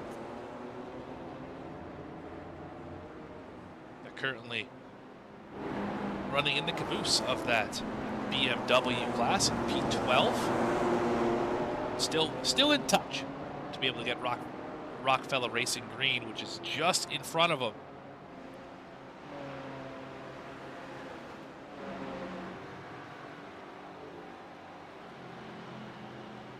Looks like we have the pit window open for a couple of cars, though. O2 Racing's come down. Rockefeller Racing is already up in the box.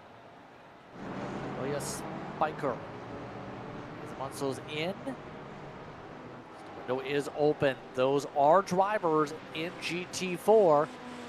They were able to push the window by a few minutes longer than before. They went about 35-ish minutes, some of the drivers there that time through. So that's going to be important on the map, and about to see how far these drivers go. They went about 19 laps.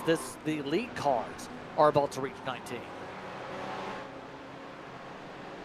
I expect to see a flurry of pit stops in about 3 miles time. We could see the leaders dive in right here. What will they do? SRN Esports Gold choosing not to hit the pit lane. They'll go one more lap around, and it's side by side for the lead down to turn number 1.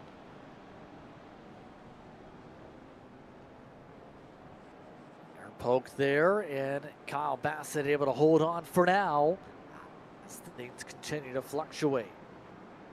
Let's rewind to the back Back there, that was trouble with traffic.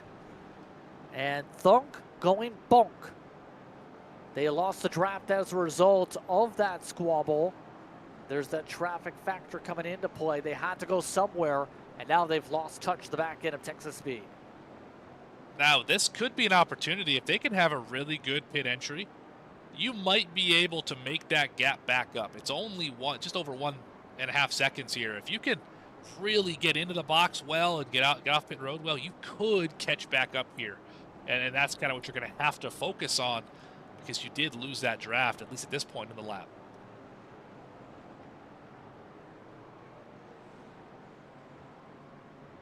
Right now, as we go, it's going to be difficult for them to close, but we'll see. Things play out. Last time through, they did lose 0.6 on the marker. So the gaps continue to spread apart in some of the cases. Look at that send in the braking zone a little bit. That time from Texas Speed. They're trying to keep up as things steady around for the battle for second. Texas Speed reached traffic in the wrong spot too. Now they've lost touch as the leaders have lost touch to Bassett this lap from their excursion with traffic. They have an estimated about 44 or so laps to go as Seretti Sports Gold is coming down this time. This is now for the lead. Side by side going into the in and out once again. B40 Pink trying to make things work for the late Apex Racing Club. And they're still not able to make it work. The outside's so difficult to make the pass into one Morgan. Yeah, you really have to be able to roll it, and really the speed comes from diamonding the exit. But if there's a car there, you can't cross over that apex and really elongate the straightaway. You have to kind of roll the outside all the way around that longer radius, typically not advantageous to your lap times here. Battle for the lead still rages down to the final horseshoe here in the infield.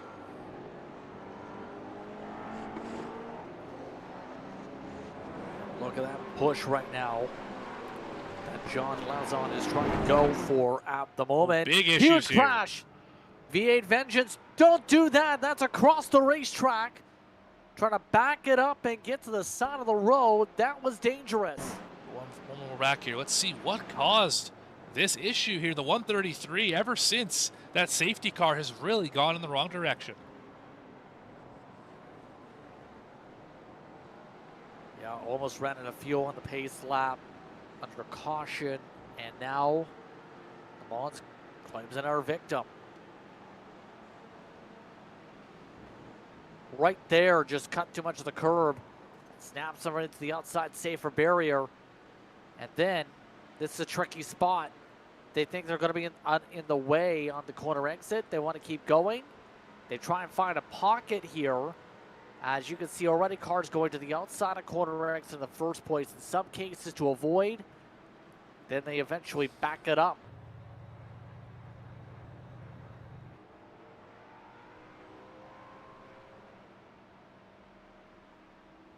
Scary part of the race there, and they obviously are coming on down to pit road. As look at this race. Pit stop time for the rest of the class for GT4. Looks like they're going to go up with the jacks, take some tires here with an hour and 20 minutes to go. If, depending on how things go in the pit stops here, you do your math calculations from this point forward. Go 35 minutes apiece. Well, it's going to be close on where that final stop will take them on gas. Yeah, there's going to have to be a little saving that happens here. I don't think you're going to be able to make it cleanly to the end.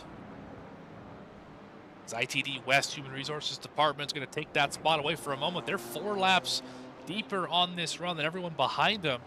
Alpha Trout Racing primarily is the one who is chasing them down. So got some love in the chat. Dark Shill.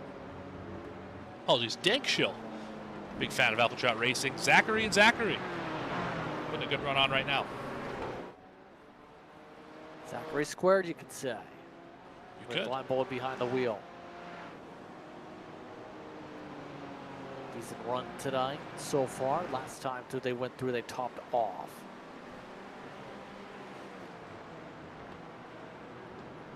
Where the darkness is pointing out for the West Horseshoe as they go.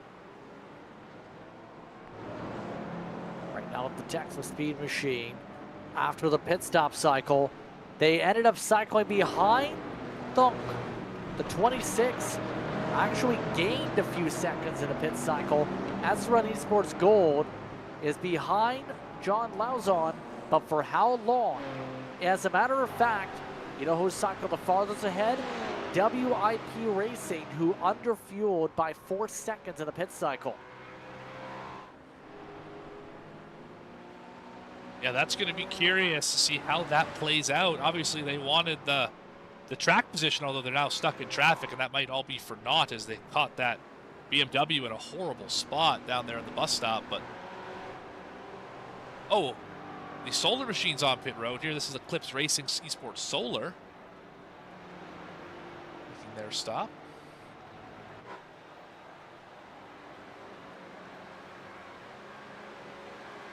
This is the big thing about a lot of these drivers here. It's going to now be, where do the math equations go? The big thing is, at least if you do the math right here for the drivers who are still on track in the class, depending on how things go, there is a chance teams like Alpha Trout can make it on a one stop if they make it to another couple laps, which they are potentially in position for here, because the math, at least to me, is telling me if it adds up to 35 minutes or so in each of these stints, you're talking about making it 10 minutes on the final stint. Right now for Alpha Trout, if they're able to stretch this run even this much further, get to the final couple minutes, they might be able to try and go heavy fuel save and cycle in front. They've got a 31-second advantage right now before the pit stop. They'll have to go heavy fuel save if they want to make it, though. It's going to come down to, can they go past this lap? Yeah, I think if you can, as this driver, save another 6.5 minutes or so and get down to 110 left in the race, 35 to the end, I mean, you're looking really good with the pit stop adding extra time as well. I mean, you're looking really good to make it on just those stops. So I would definitely, if there's no one in their ear telling them to fuel save and back off a little bit, I'd be screaming it right now to try and save as much as they can. A little late in the run to do that, but I mean, they have the opportunity in front of them to do so, as everyone behind them hits pit road as well. ITD West Human Resources Department and Royalty Racing on pit road. Eclipse Racing Esports is also with their Lunar machine, also on the strategy. Right. Here's the big difference, though. They don't have the buffer. They only have a 7-second cushion. And that could be eaten up in an instant on raw speed here. They're running 154.3s to the leader's 153.6s. The other difference, too, is that Lunar has 3 laps more in the tank than Alpha Trout does. They only have 16 laps on this stint. They should be able to make it to where this is just a 2-stopper to the end. Alpha Trout's kind of right on the edge. I don't know if they can save another 5 and a bit minutes worth of time here, which is going to be, what, 3 laps? That's going to be tricky to do.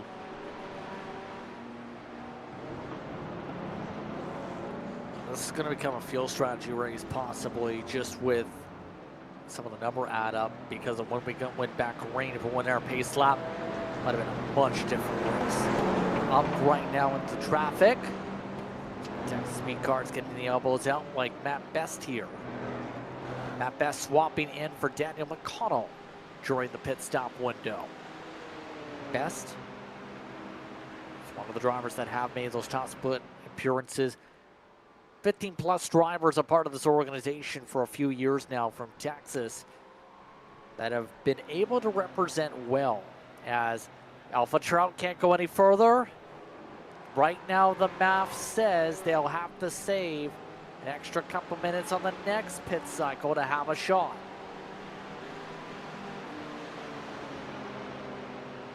Yeah, saving 1 lap of fuel, that's essentially what they're going to have to do, is save probably a lap of fuel on each of the next 2 stints, a lap and a half, something like that.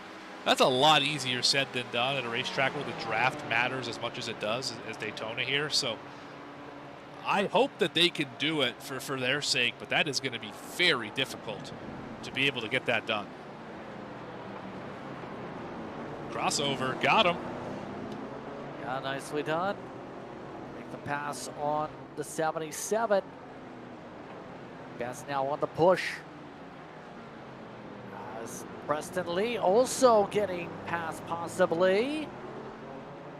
He holds on in front. Able to get shuffled back in as a lot of marbles get kicked up here.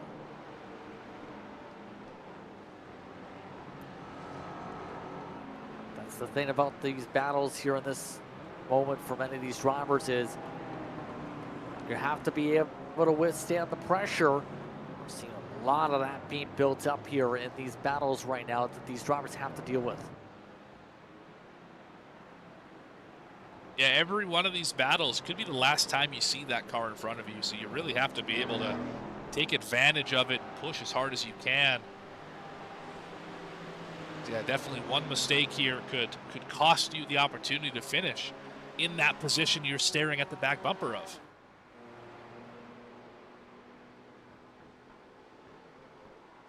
Checking back in on some of the other drivers as we go.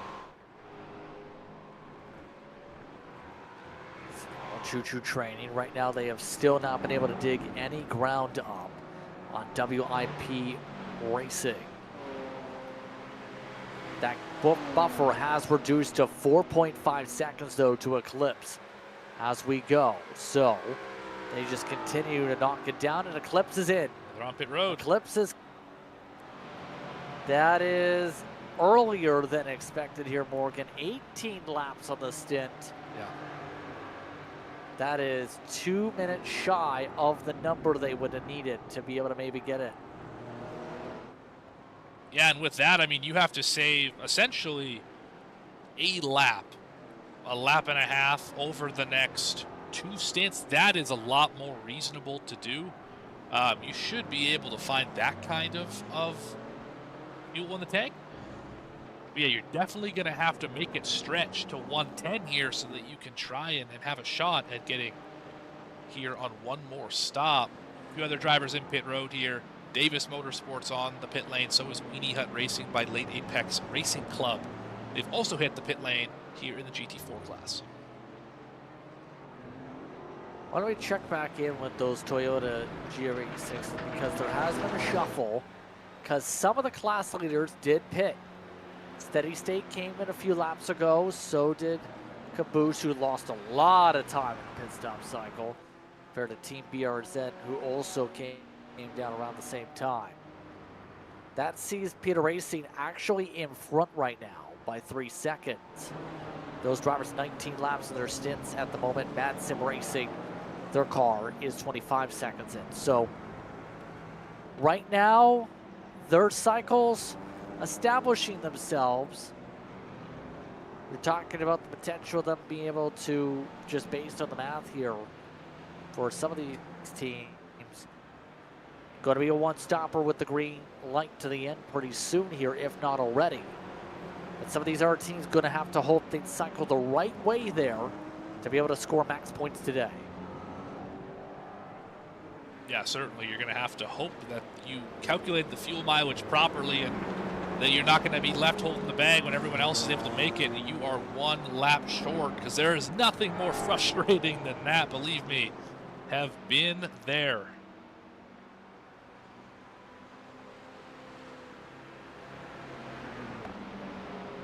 This has been, for these drivers, an interesting night so far. Planning to figure things out. Take a look on board with some of these Toyota GR86s and some of the battles that we can keep an eye on. This is the 400. This is Razor Racing.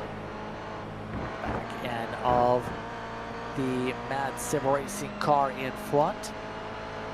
That brought to you by AlienAwards.net, one of the many partners from that Mad Sim Racing organization that they have.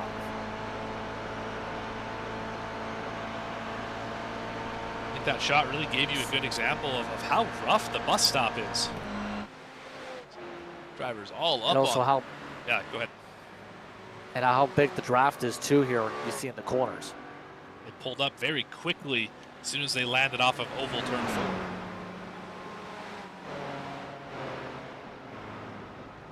See though, elected to save gas much of the way here as they continue to try and coast along and plot a plan.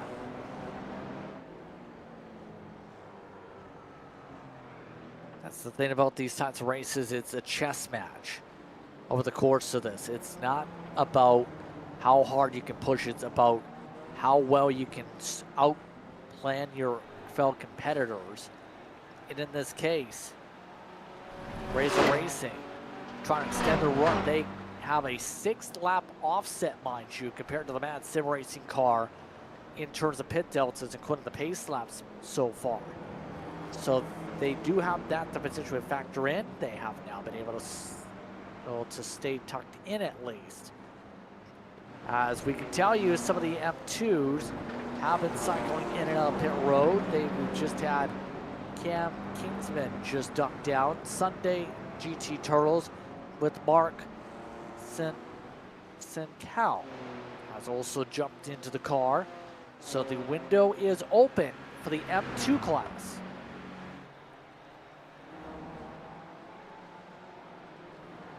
See them leaving pit road right here. That's P6 right now, Sunday GT Turtles.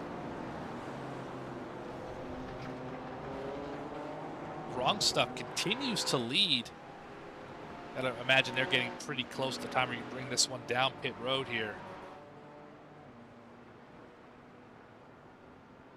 They're able to get a lot of good fuel mileage out of that car so far. You're 23 laps on the stint so far. Just been a dominating day for the organization as they'll drive around lap traffic, go another time around here.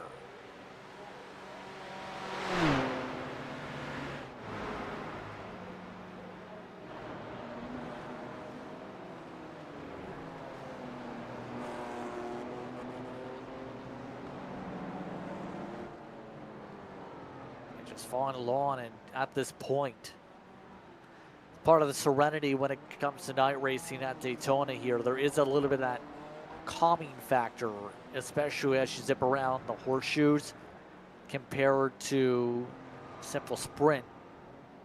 This race kind of becomes one of those that you have to be able to withstand some of the fatigue levels that can pop up, Morgan.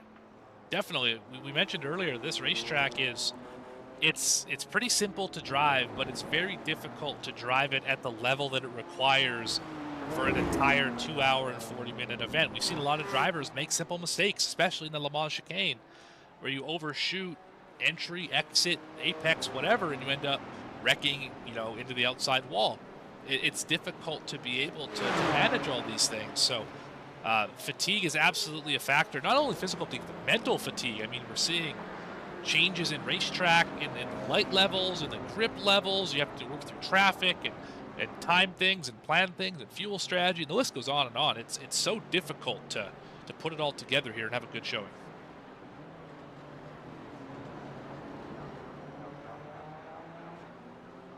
But right now we only have an hour and 5 minutes to go up on the clock as we go. Glenn Bannon, by the way, is in. That's Virginia Ridge Runner.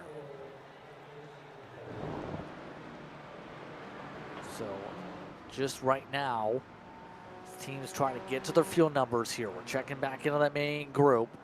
5 seconds now the march between first and second. They are not closing enough here. WIP Racing on the average is still 4/10 quicker than anybody else on the racetrack. This has been a great drive for the 88. I believe they'll have to make a change, though, pretty soon with the driver. Yeah, definitely possible here. Yeah, last time by, WIP Racing ran a 53:48. SRN Gold matched that lap time. So they're holding serve right now. Of course, under fire. That's not going to help either. Texas Speed Sim Racing Blue trying to get around for second here in the overall.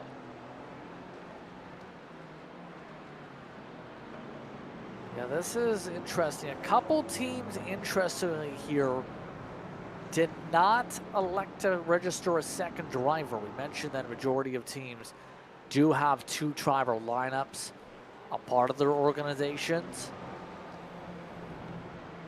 How does that factor in if you're driving this solo compared to having a teammate to help you? Because keep in mind, that can also impact potentially some pit stop deltas if you have just the one driver, but also increase your fatigue levels yourself. Yeah, I mean, it's a trade-off, because definitely driving the whole 2 hours, 40 minutes yourself, that will increase fatigue levels because you're driving the whole time, right? That's obvious. The hidden benefit of not having a driver change is your other driver likely hasn't touched the racetrack since practice. And in practice, the racetrack was a bunch hotter than it is right now. It was light out, a ton of difference from where we are right now. As well, there wasn't as much traffic to work through. You weren't being hounded by the guy behind you. It can be difficult to jump in this car cold and be able to perform right away at the level that the previous driver was. And that's one of those kind of hidden changes that you might not want to make if you're in a tight battle like we're seeing on your screen right here.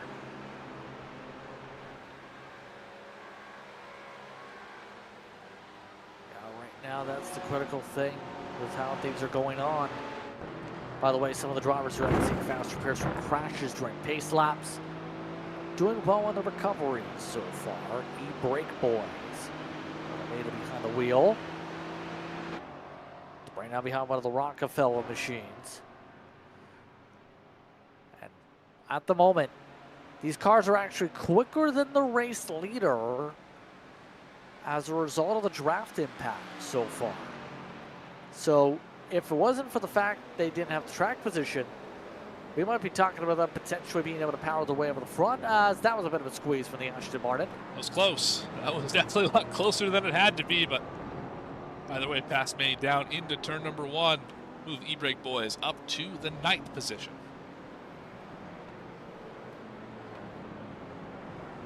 Step by step, making pass after pass. That's all you can do, especially as you come up to the 1 hour to go mark. Check in on the lead pack one more time here with how things are closing in a little bit there. We are almost at the top of the hour. Good time to remind you that tonight's race is also brought to you in part by Race Ready 3D, your source for high-performance sim racing parts and accessories built for precision, comfort, and durability. From custom mounts to hardware upgrades, every part is designed by racers for racers, helping you stay focused on what matters most, the drive. Visit Race Ready 3D on Etsy or at raceready3.myshopify.com and get race ready today.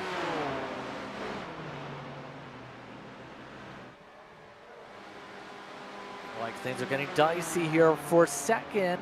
Here comes Texas Speed, driving with the pole out of NASCAR turn 4.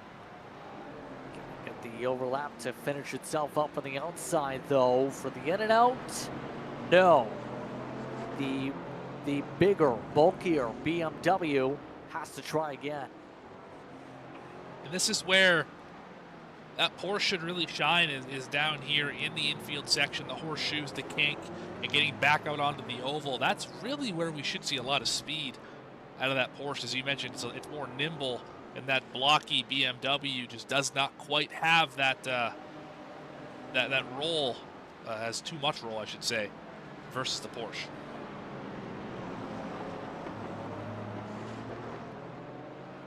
Little nuances that are big when it comes to team choices on manufacturer, and it's why some of the top teams, when it comes to the endurance races, usually put in a lot of testing. Oh, that was some contact.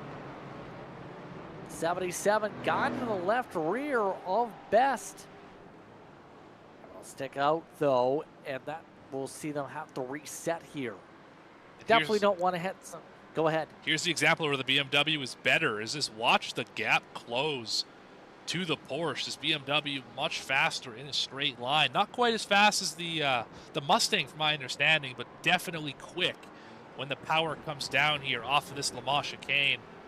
Let's watch that gap close. Look at that. Look at that speed. Look at that pass. Texas speed, and it's blue entry. Runs away with a good run through the banking.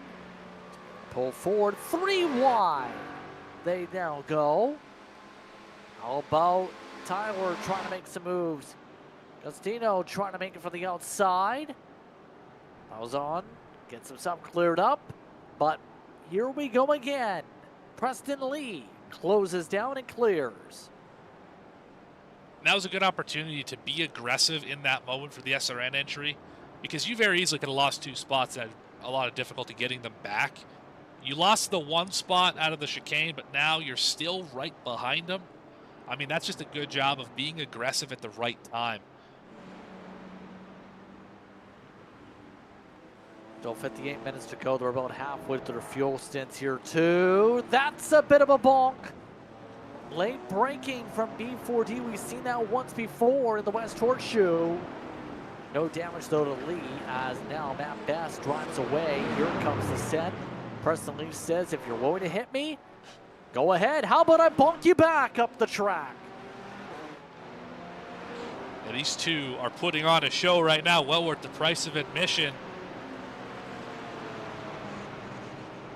McLaren, Porsche, wheel to wheel here. Both the more nimble of the cars that we have here. See what happens down in the chicane. Remember, Preston Lee did not get a good run through here last time. Can he do better this time by?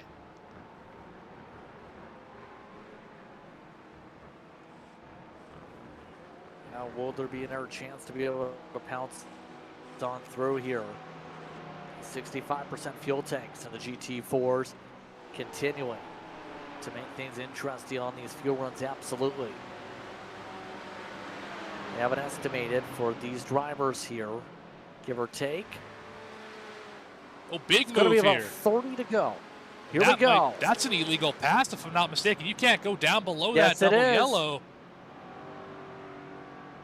That'll be interesting how the stewards call that one. That was made very clear to drivers before the race started. Double yellow is out of bounds. Very clearly saw the 77 down below that line. Curious to see what the call is there. The only exception was if you're avoiding a wreck, you must stay above the double yellow. Any one of those can be reported. Any one of those can be a penalty. So that is going to be so important for potentially to be watched for if that does get reported as a result by that organization or from their opponents. Still though, the rest of the field now looking to sort out where things go. Rockefeller Racing still holds on to their respective battle. Problem, big problem. Having no big problems tonight. Relatively clean night for the 191 camp here this evening. No incidents. Just been able to pick up spots up 8 tonight. BMW to the second highest running, in fact, of the BMWs. Yeah, just a solid run. Not much more you can say than that. I mean, staying out of trouble, as you mentioned, keeping the nose clean and keep between the lines. Good things are bound to happen up here to P8 in class. Looking at a good top 10 run here with probably a pit stop, maybe 2 left in the tank. No contact in front of them, though. So the GT GR86, I believe, getting elbows out. That's there's a crash, too, out of it. What did we say about you could maybe go into the entry? But else, good luck on the exit. You can do it once and only once. And we're going to see that right here. Caboose crew, SCEL. I'm sure the other car was there. Nope, that was not going to clear by cleanly. Yeah, there was really no shot of that move working. And fortunately, that's the car that pays the price, is the Caboose crew. So the Caboose they go.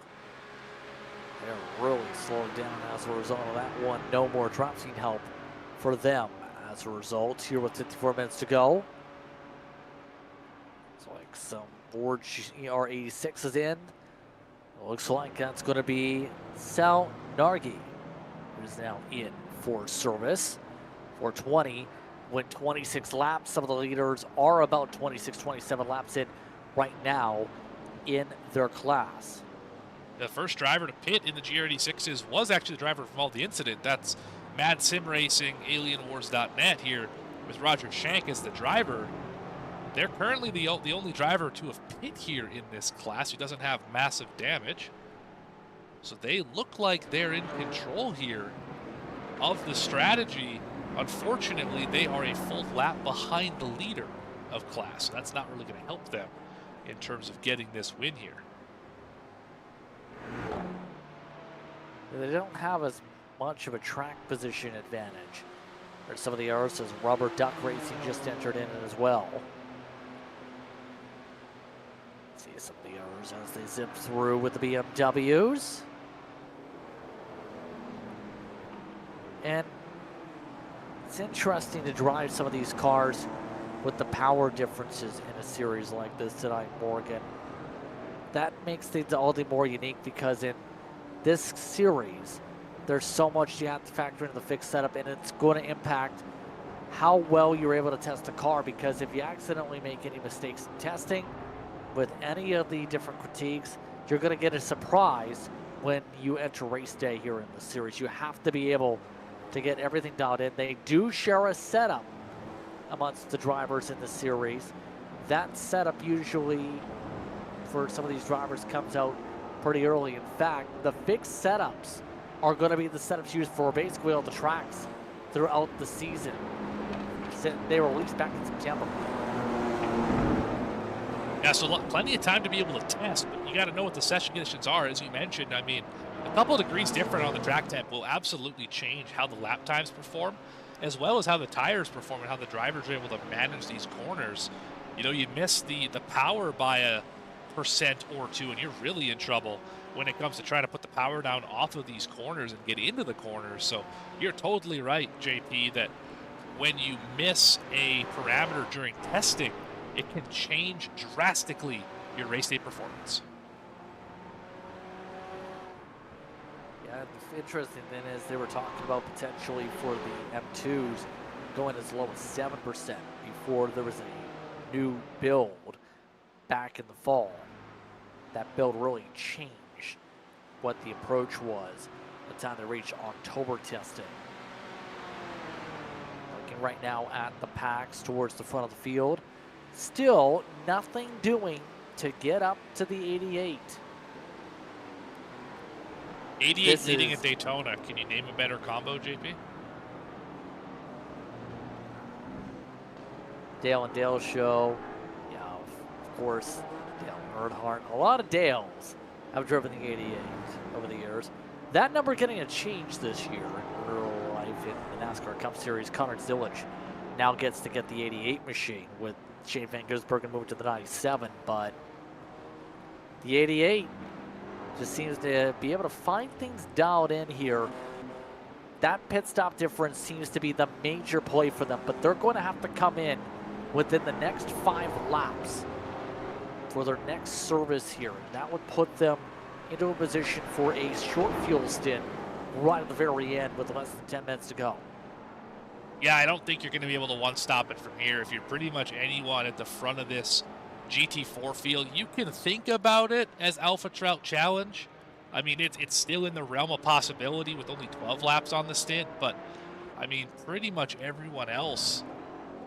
You go back to ITD West, Human Resources Department, Davis Motorsports back in 16-17. They might be able to think about it, but I mean, we're talking about like a very slim chance of doing it. I think everyone is still in that kind of 2-stop strategy. You have the full fuel run, then a little splash and go at the end to try and kind of tie up the loose ends.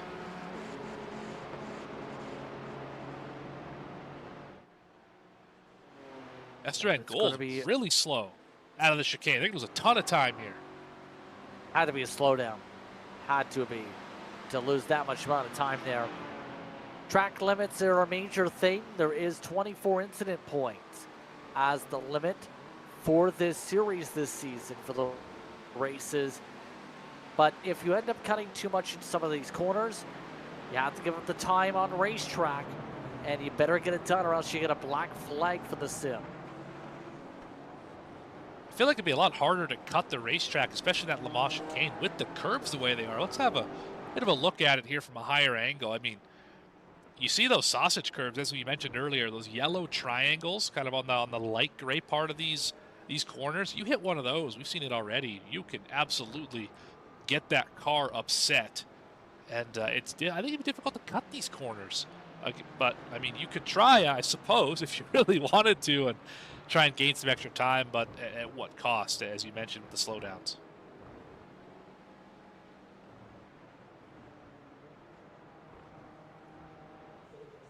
Just blistering our way through at this point here in the main pack. Some of the other groups checking in right now and seeing some of the traffic management between the classes. 69 machine on the inside here, Davis Motorsports on the outside. This is currently amongst the top 14 or so. Some of the GT4s. There are 24 new teams interesting enough this season, Morgan, for this campaign. A lot of interest to take part in this series. It was great to see a lot of buzz. We've been talking about this for a few months now in terms of the preparation for this series. A lot of talent drawn to this competition and drawn to the SCEL for its second season through Sim Racing Nation. I mean, we've mentioned already 3 major sponsors that have been a part of this, as well as backing from some pretty impressive organizations, Sim Racing Nation and Esports Racing Canada being a part of this as well. And I mean, we've seen, if you've been watching the broadcast, pay attention to that lower right-hand corner, all of the other affiliate sponsors as well that have been a part of this. I mean, the list is deep with people who want to be involved, not only from a driver's perspective, but from a sponsor perspective, from a obviously race control perspective, as well from a broadcasting perspective like V-Speed. I mean, people are lining up to be part of this series. It really says something about the quality you see on the racetrack. Speaking of lining up, it's pit stop time. They line up for some service with about 46 to go, 46 minutes specifically. And right now, that is, with this run, only 17 to 18 laps. The estimated run, 24 to go at the stripe for some teams here. To say the very least here, Morgan, it's going to be that splash and dash here coming up. Should see the leader come on through this time. There a lap difference on the cycle. B4, D Pink, and Thunk have also stretched an additional lap here, as just about everybody from the GT4s comes in. Yeah, big development here as well. Sim Racing Nation Gold, their esports team, they got a black flag entering pit road here at the serve it. They have a very, very slow pit stop. They went from running in second back to 16th.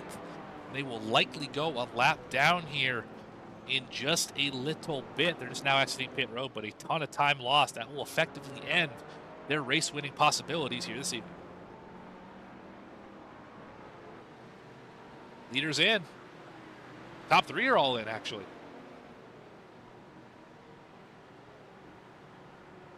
Yep, now this is going to close out, for the most part, this cycle for the GT4s. See them all coming down here. Some drivers taking tires, some not. My thought would be you don't need tires this late in the running. Agreed. You can get away with the double stint, but some of these teams stay up on the jacks as Eclipse is going to continue to stretch forward. This is not good, though. Look at this, the run stuff. You see them on screen. Where's the front clip? As the race leader, class leader, I should say, it is advantageous to have the front clip on the car. I'm not sure where it went, as they seem to be making decent lap time still. I mean, they're still one of the fastest cars in their class, but yeah, headlights would be nice when it's nighttime here at Daytona. That could be very costly. They still have an 11-second buffer. They're gaining time without front headlights, mind you. I believe this might have been just about recent with the way things are looking here. But I don't know what they're going to do now. This would be a long way to go with heavy damage if they went. They are only 10 laps into the cycle with 44 minutes to go. Yeah, the good news, 11 seconds on the lead they have over Maximum Effort Motorsports 2. There they are right there. Chili's on the side of that car. So there's still a pretty big gap to kind of manage. If you can kind of keep it around 11 seconds, you'll be in good shape. I think they're really right now not trying to race anyone other than, oh, that's the 77 just went around. Saw that. Oh, they're still wrecking. Heavy damage on one of the contenders here in this one. They just towed. They did. Ping, electing to back off. What just happened? They were battling with Texas Speed. I thought they got help, but they just got loose on there, and then they definitely got help there. Oh, heavy damage.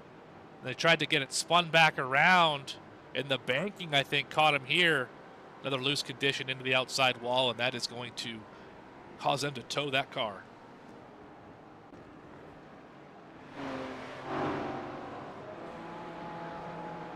So there goes one of the contenders. Eclipse just came in. So looks like everybody on the math equation will not be able to go on a splashing, or rather try and stretch it out. Everybody's on the splashing dash in that class. Yeah, Alpha Trout still though. has a chance to be able to make it, but they still have to run 7 more minutes worth on this stint. That's going to be, what, 4 laps? I don't know if they're going to be able to make it that far. Be close. They have to stretch it 1 extra. I'm not sure. Maybe they've listened to the broadcast and they think that that's worth it. I mean, heck, that's a gamble at this stage of the run. It's a gamble. But it's going to be interesting if they're going to be able to play this out absolutely now. In terms of how far they get on the cycle for position for the end of this race. While we wait to see what they do with their fuel, so let's have a look at your class leader here. The GR86's Peta Racing 431. They have spent a lot of time out front here today. See how many? 18 laps that they've run out front here. Of course, they've run 6 fewer than the rest of the field. So out of the 51 they've led, just about half of them. It's been a good day so far for that 431 machine. Yeah, so far so good. Just came out of the pit cycle a couple minutes ago. This is a big change because at the start of the race, it looked like it was West Coast Sim Racing that was in control.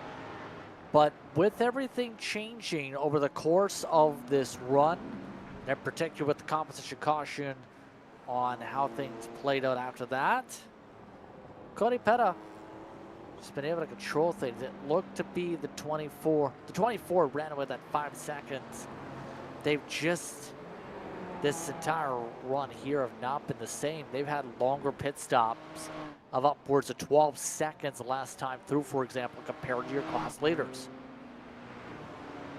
Yeah, that's definitely not going to help. I mean, I'm not sure if they just didn't have the fuel calculation correct, because I mean, I don't think they need to take a full run to the end here, considering that they both pit on the same lap. 12 seconds is a massive, massive difference. So I'm curious to know what the thought process there is. Maybe it's an auto fuel error or something of that nature that caused them to take so much fuel. But yeah, they essentially took themselves out of it in terms of track position by taking such a long pit stop here.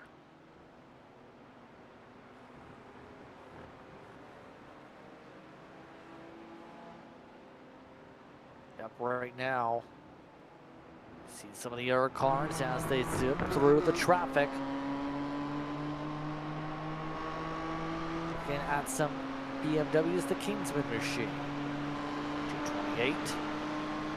Trying to keep it with Sunday GT Turtles in 2 class. Right now, on Stuff's gap is still growing with damage. These drivers at least trying to have an opportunity for a decent points haul here. Here it comes Joseph Cardamore. Cardamore trying to make the move on the outside. Trying to get the crossover, but nearly hit the wall doing so. Kingsman Racing runs a fair bit of series, in fact. Seen them over the years in series like the Major Series.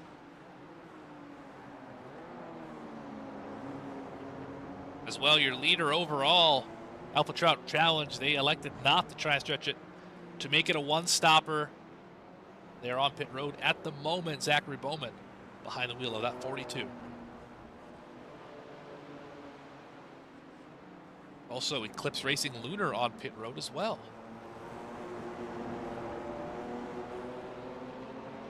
Those drivers were the last on the cycle to go in. Everybody else going to be close on when they come down for their quick splash on fuel. Time to use those fuel calculators if you're in those parts of the field. I'll tell you what, Davis Motorsports has an outside shot here. They're only 23 seconds behind your race leader. They still have, by my calculation, about 2 laps worth of fuel here. And they're only 2 minutes on the wrong side of one-stopping it. If they can stretch this another couple laps and pit on the south side of 35 minutes, they might be able to make it to the end with no more pit stops, which would, of course, benefit them all of that time. Potentially put them in the winner's circle here tonight. Would that be sure how that's going to... That would be a huge story. It'd be an interesting one, absolutely. They are up 17 spots from the start of the race, by the way. They've picked up plenty of ground, and now they have the Rockefeller Racing Machine they're getting spooked a bit on the line with. Break Boys, who's also been very quick in traffic in the Aston Martin. Looking to drive on by here. Will there be a blend down for the 157? They aren't looking like it yet. Now they will. There they go. That is for their service. 36 minutes on the clock. Yeah, it's going to be tight. That puts them kind of right on the edge of it. I'm definitely going to be curious to see what it looks like here to the end of the race, if they're going to short pit it or if they can stretch it to the end. I also wonder if the BOP on some of these cars, in terms of the GT4 class, has it so that you can't quite get to that 19-lap buffer, their 19-lap number that a lot of drivers were getting earlier. Because we've seen routinely the Davis Motorsports team pit on about 18, whereas ITD Human Resources, they're on 20 right now. So I wonder if it's a difference between the cars and the fuel load versus just the classes and the fuel load. It might be a little bit, possibly. There is that potential factor you'd have to think about. So, as we go. Right now, one of the teams that is going to be able to try and battle out for a top 5 here, or top 6 in fact. Break Boys. Lost a bit of ground with that pit stop flurry. They're trying to push for the main. John Crew is the one in front of them in this fight. Crew right now trying to maintain after running a 154.8 last time by. Now has plenty of traffic to reach.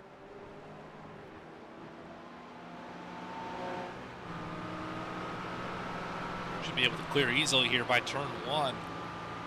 This slower traffic.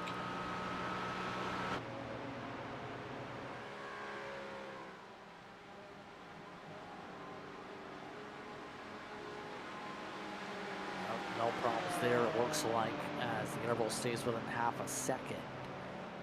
The gap behind as it looks like Texas Speed Sim Racing White just came down for a scheduled pit stop. They're well down the running order, though, amongst the GT4s due to incidents. Green light on fuel about this time through for the GT field, with about 18 laps to go on the board. Just got word here from the 242 team How about I read that right? Not dyslexic. The 424 team, let's pick the right number. Apologies, everyone. Had some issues on the restart with some contact. They are good to the end on fuel. The 424, so if I can find that number here, my timing and scoring.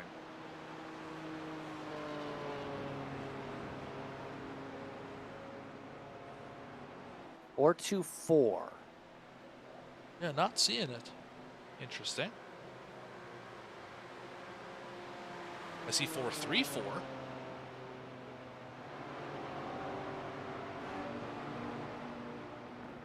Yeah, not sure. Just to double check on that, Mark. 424, there was no 424 on the entry list. That's Wayne Johnson is the... Hearing and we got issues for... That's SRN Esports Gold.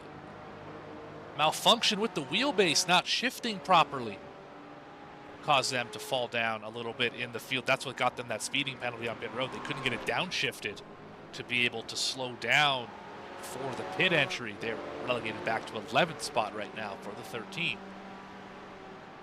Which is the question, what are they going to do the rest of the race if they can't shift? Yeah, great question. Just try and muscle it out, I guess. At this point, Preston leads all the way down to 11th in that situation. The battle for 5th still one of your closest on track as we go in the closing stages.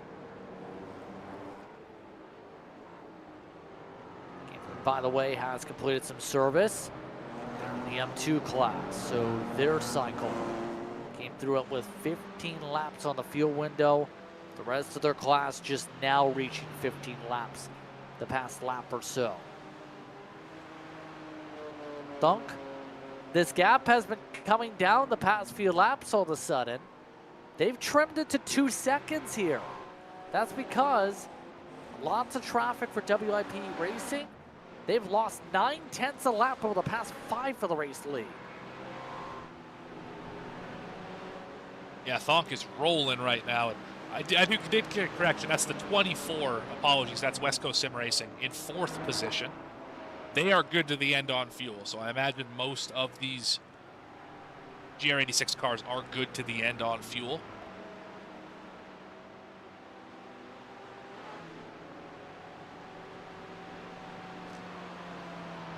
Thank you for that update, Wayne. Or sorry, Warren. Apologies. It's a struggle up here, guys. I'm sorry. Well, at this point, fuel numbers going to be the huge part on the strategy. A bit of a squeeze off that time from lap traffic. It's not been the most appreciated, to say the very least, in that sequence, but you see some hard battling on one machine. Gear 5. As the teams right now trying to work their way ahead towards the bottom half of the overall standings of GT4. You can see them as they go, just trying to battle with ITD West Human Resources. Later stages coming up to 30 minutes to go. It's a good time to mention that this series is also brought to you by Rookie Racing. Ready to hit the track? The Rookie Racing Rentals program is your starting line. Stop dreaming and start driving. We make it easy for new racers to get behind the wheel. To book your rental, contact our team details in the description below. Feel free to make your language changes to make them flow better. That was the last sentence. That's the problem with some typing on my part. Ignore that last sentence. Quite simply, though, Rookie Racing going to provide opportunities to go for racing.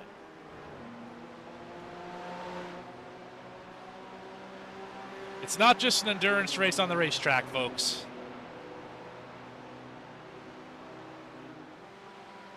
Yes, that's to say the very least. Thank you very much for that.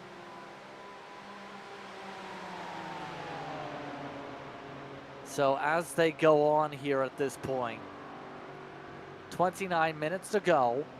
Top offs, remember, going to be situated out here pretty soon.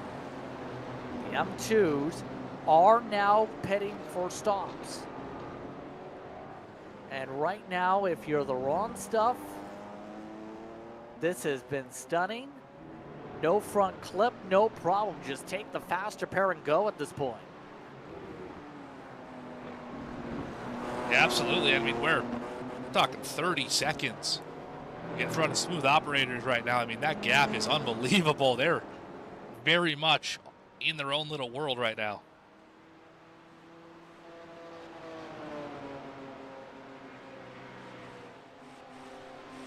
Speaking of worlds, the world has popped for Francois Schenk because that overall lead, by the way, in the GT4s, there it is. It's under a second. It's under half a second, in fact.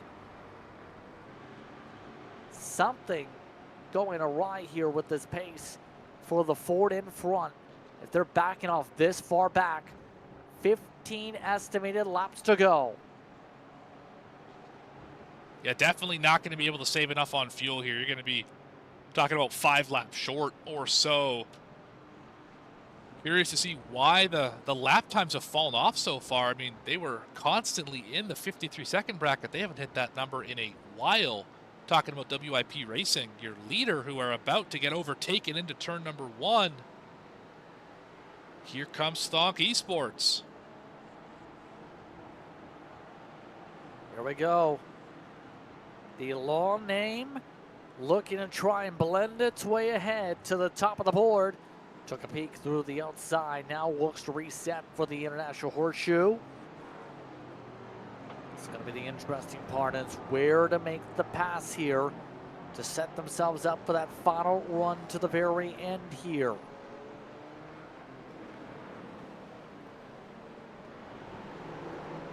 See them just trying to charge and figure out a way to poke, prod, anywhere to go. That's the critical thing for Thunk. 77's one around dropper's again. off. That's going to put him a lap down. After being in contention for the win earlier, not anymore. Not even close. B40 Pink has had things spiral. Yeah, that issue here, right here at a turn 7, causing the meatball head to toe. Of course, went almost a lap down, now finally fallen back that entire lap. Based on that span, definitely day went from good to bad. Oh, big move here, top to bottom elevator. For your leader working through traffic into the bus stop.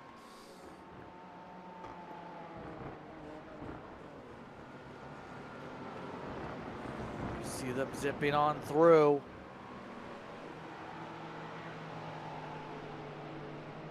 How will they play things out in terms of the fight? You can see how much draft built up. They work through the high banks. A little bit quicker now with the speed as they pass by the iRacing blimp above. Here, the World Center of Racing. Oh, look at this. They open up the outside and they're letting them go. WIP Racing does not elect to keep the battle up. They let Thunk just drive on by. Definitely have to question what's going on behind the wheel of the 88. Have led a ton of this race. Now find themselves in second on the same strategy as Thonk. Neither team, from what I can see, can make it to the end on fuel. So why do you let them by here? Unless you're just trying to save as much as you can so that your pit stop is shorter, but I mean, still, you've lost the time on the racetrack. The gap was over 2 seconds. It's now 7/10 the other way. I think that's part of the play here, Morgan. But the other part of this too is they also took the short pit stop during the first cycle after we had the safety car during the pit stops around the 90 minutes ago mark. You're right, they did. So they've been saving a fair bit of time here in the first place. It's going to come down to the potential 1 or 2 clicks on fuel That's how close this margin is in terms of when you get into the fuel box and the F4 box. Yeah, that definitely could be it, as they're having to kind of pay the price right now for leading all of that stint earlier. Being shorter on fuel, you're totally right. They've been quicker in the box pretty much every stop so far, so less fuel going in means they have to save more to be able to equalize with Thom Esports when they all inevitably make their pit stop.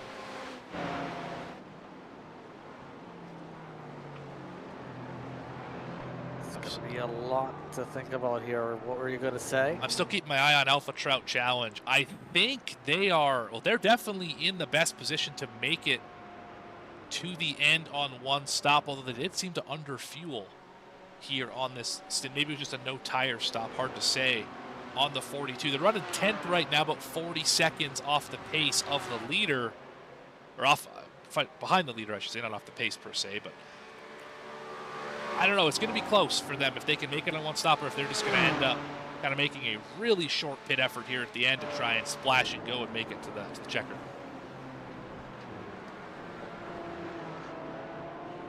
Sunday GT Eternals just came down pit road, by the way. So they have come down for the final service. No tires, as you would expect with them having to take a little bit less fuel in the tank. As their class members still going for the time being. As we check in with, I noticed this car in practice, the 203. I can't tell what's on the car. This is North Sports. I think there's a face on it. There's a smattering of faces on it, yes. Whose face? I'm not sure who's on the hood, but there's Top Gear personalities on each side. Is that Schwarzenegger? Maybe. I think it is, actually. I think it's just that face pasted on that car over and over and over again. I mean, why not stand out? Make your paint scheme creative. Go meme style. If anyone caught that at home, there was a who made that paint scheme right there on that rear bumper. Go check them out. That is quite the scheme that we're seeing out here. Pit stop for the leader in that class, by the way. The raw stuff is in. They're either going to have a front clip after the pit stop go by the way. They made it 21 laps. They're in control. Only smooth operators yet to take service in that class among some of the front runners right now.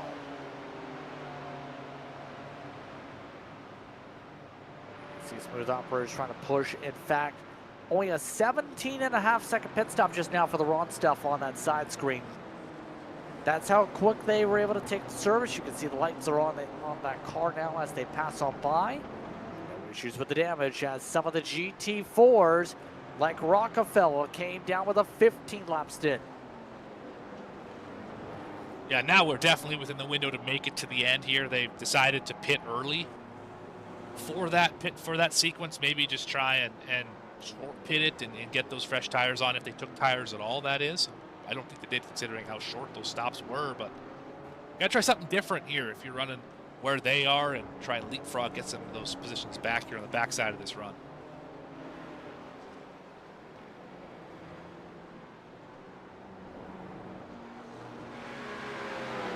Right now, as we keep an eye on things, you see some people bump drafting, others just trying to drive their way on through the traffic jams. It's battle for 16th. Weenie Hut Racing by Late Apex Racing Club, trying to defend over Breakfast Club Racing. And right now they've been able to hit the brakes pretty fast here on the closeout. Last time through, 7/10 quicker than the 96 in front. So going to chip away this gap with under 20 minutes to work with. And both drivers +4 from where they started, right beside each other, 20th and 21st respectively.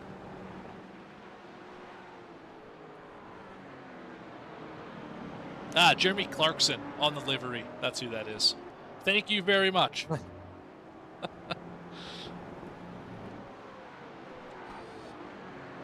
Didn't look like Clarkson with the sunglasses. But here we go on through. Following on with Alpha Trout. Also on a similar strategy to them, here is Eclipse, although there's now 2 laps difference. Zachary Bowman is the one behind the wheel right now of this machine. I don't know about where they're going to cycle by the end of this if they do try and stretch at the full 20 laps or so here, Morgan. Right. Because the fuel stint's going to be much shorter. For reference, SRN Esports Gold just finished their service for a 15-second pit stop with Preston Lee coming in and out. Their pit stop delta is only 49 seconds. So it's going to require near perfect speed for Alpha Trout, while trying to save fuel, by the way, to have a chance to cycle in front. Yeah, because they're at 43.5 seconds behind the leader right now. They're losing a little bit of time because of, as you mentioned, the fuel saving.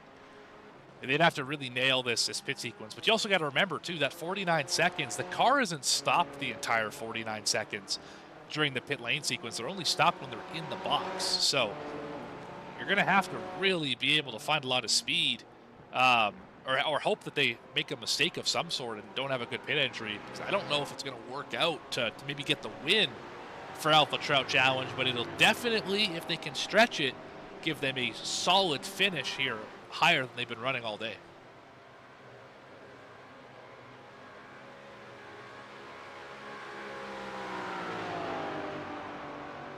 Right now, going to be so close for their margins here.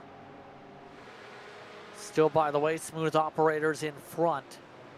Only by a few seconds, though. Now they still have to come in. There they go. The Canadians coming in. And now that will cycle the Ron Stuff back to the lead. The Ron Stuff ready to control things to the end in the M2 class. Just have to stay out of trouble to secure a win in that category.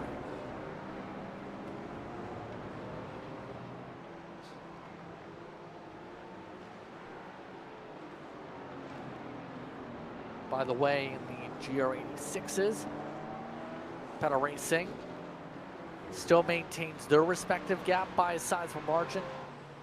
Rubber Duck and Steady State. The rest of the top 3. There's Rubber Duck right now for reference. Already a few corners behind, about a full straightaway nearly, in fact, with the way down the back. Yeah, it's about 11.5 seconds between the top 2 in that GR86 class. With damage on the nose as well. You can see it right there. Really good close-up of it. Just above that right front headlight. That's not going to help the aero or the turn-in on that Rubber Duck racing machine, but not impacting them too much as they still run P2 here.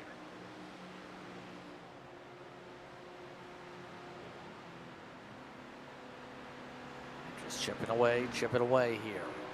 As look out, 3 wide. That's a bit of a squeeze up there. Not sure why there was a bit of contact there, trying to let on by Alpha Trout. Eclipse was getting pushed to the wall.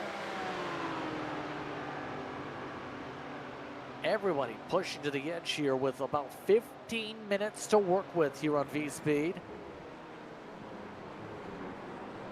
We're less than 3 laps away from the expected top-off time. Alpha Trout's been saving for the past little while. Now they've been set free. Time is not on their side, though, on the Delta. 44 seconds behind the leader now. Yeah, definitely a lot of nervous faces in that pit stall right now. They're pacing back and forth, trying to figure out if they're going to be able to make it or not, hoping that the thimbles worth of fuel are still in the tank and haven't been burnt up quite yet. Up at the front, Thonk has pulled out to a 2-second advantage over WIP Racing. That's the biggest advantage we've seen for them all day. WIP has really dominated this race. We have a look here. They've led just about half of this race at this point. About a third of it, I should say.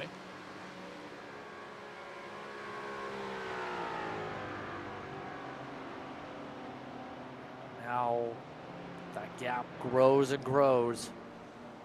Texas Speed is in. 17 laps through. Matt Best has to come on down for final service.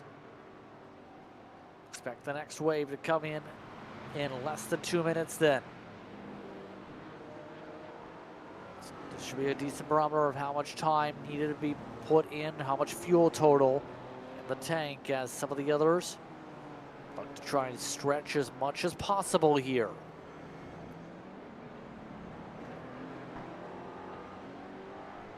Our Texas counterparts right now, for reference, have had some rough moments here today. Zachary Lovelace right now on track for a potential top 5 though. Things hold steady for them. Here's the save pack as they go. Looks like they're going to come out behind Texas Speed. Matt Best does cycle ahead, so even if they save enough fuel here, it's looking like it's going to be Alpha Trout not in position to lead. Definitely not in position to lead. Absolutely, and that was a great stop. 17 seconds was what they were in the pit box for. 50 seconds flat down pit road from pit entry to pit exit, so well done by the one machine, Texas Speed Sim Racing Blue. If all goes as we anticipate, they're going to have a great shot at getting the win here, but they still got to get around Thonk Esports and WIP Racing because they pit from third, remember. They did not pit from the lead.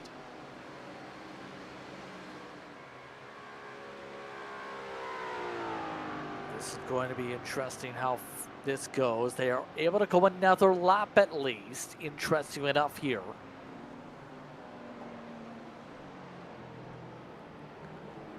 $12 to go in this one. The air position battle seemed to have settled out for the most part. Kingsman's had an issue. Kingsman's had to tow the car.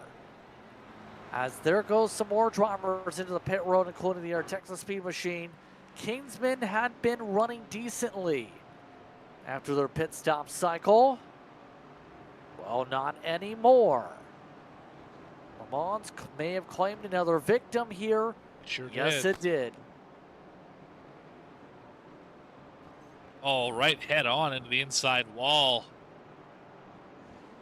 That was kind of a weird spin, a weird slide. I would have expected that thing to snap back to the right, not continue to go left. I think that's kind of an interesting way to have that car crash, but regardless, inside wall for them. It was all that track position that they had here with only 11 minutes left.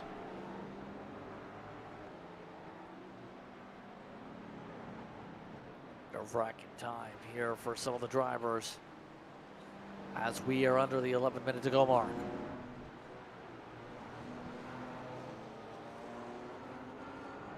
I love the effort here by the Alpha Trout machine with the Trout paint scheme here tonight. Cycle not on their side with this sequence. The Boost project amongst the latest to come on down. A lot of drivers towards the middle of the backpack just came in. Middle of the pack just went as far as they could go, 24 laps on their cycle. They were on contention with some issues on the restart sequence. But the leaders are in. The GT4 leaders have come in together. How much fuel do they put in? It's about a 3-second difference between their pit cycles as there they go in the boxes.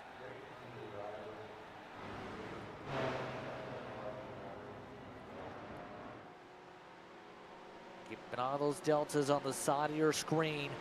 14 seconds for Thunk. They're off and away. 13.6 for WIP Racing. Separation is still in the hands of the 26. Donkey Sports holds on in front with less than 10 minutes to go and less than 6 minutes in the race. 6 laps to go.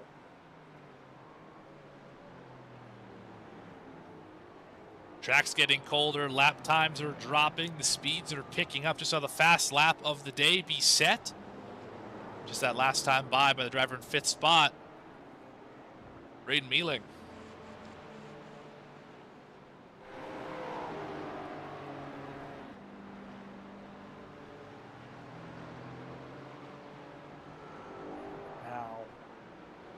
This is going to be where things become all the more important. If there's any close up here in the late stages. Right now, Texas Speed's just trying to maintain for the top 3 for now. It's still going to be potentially 2 laps shy for Alpha Trout. Yeah, it depends if they can get to that 19 or that 17 lap number. I'm not sure, again, if that's a car thing or a class thing, but they're right on the edge. And yeah, they could lose a boatload of time here if this strategy doesn't work out for them.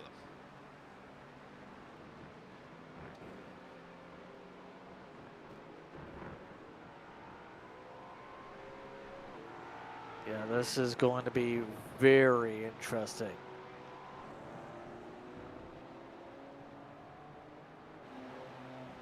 Seeing some of the other drivers as they cycle about here at the very end of this one.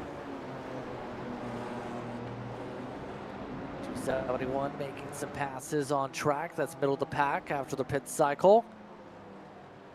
With what happened after the competition caution, they went from being contenders in the class to, at the very least, going to be having a decent finish. They didn't cycle even in front of Kingsman after the tow, though.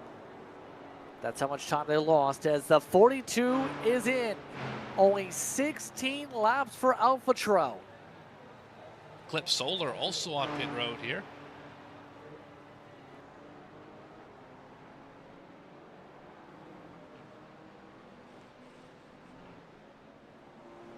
Yeah, now it's a race to see classes stay the same towards the end if we see some shuffles. Rubber Duck Racing.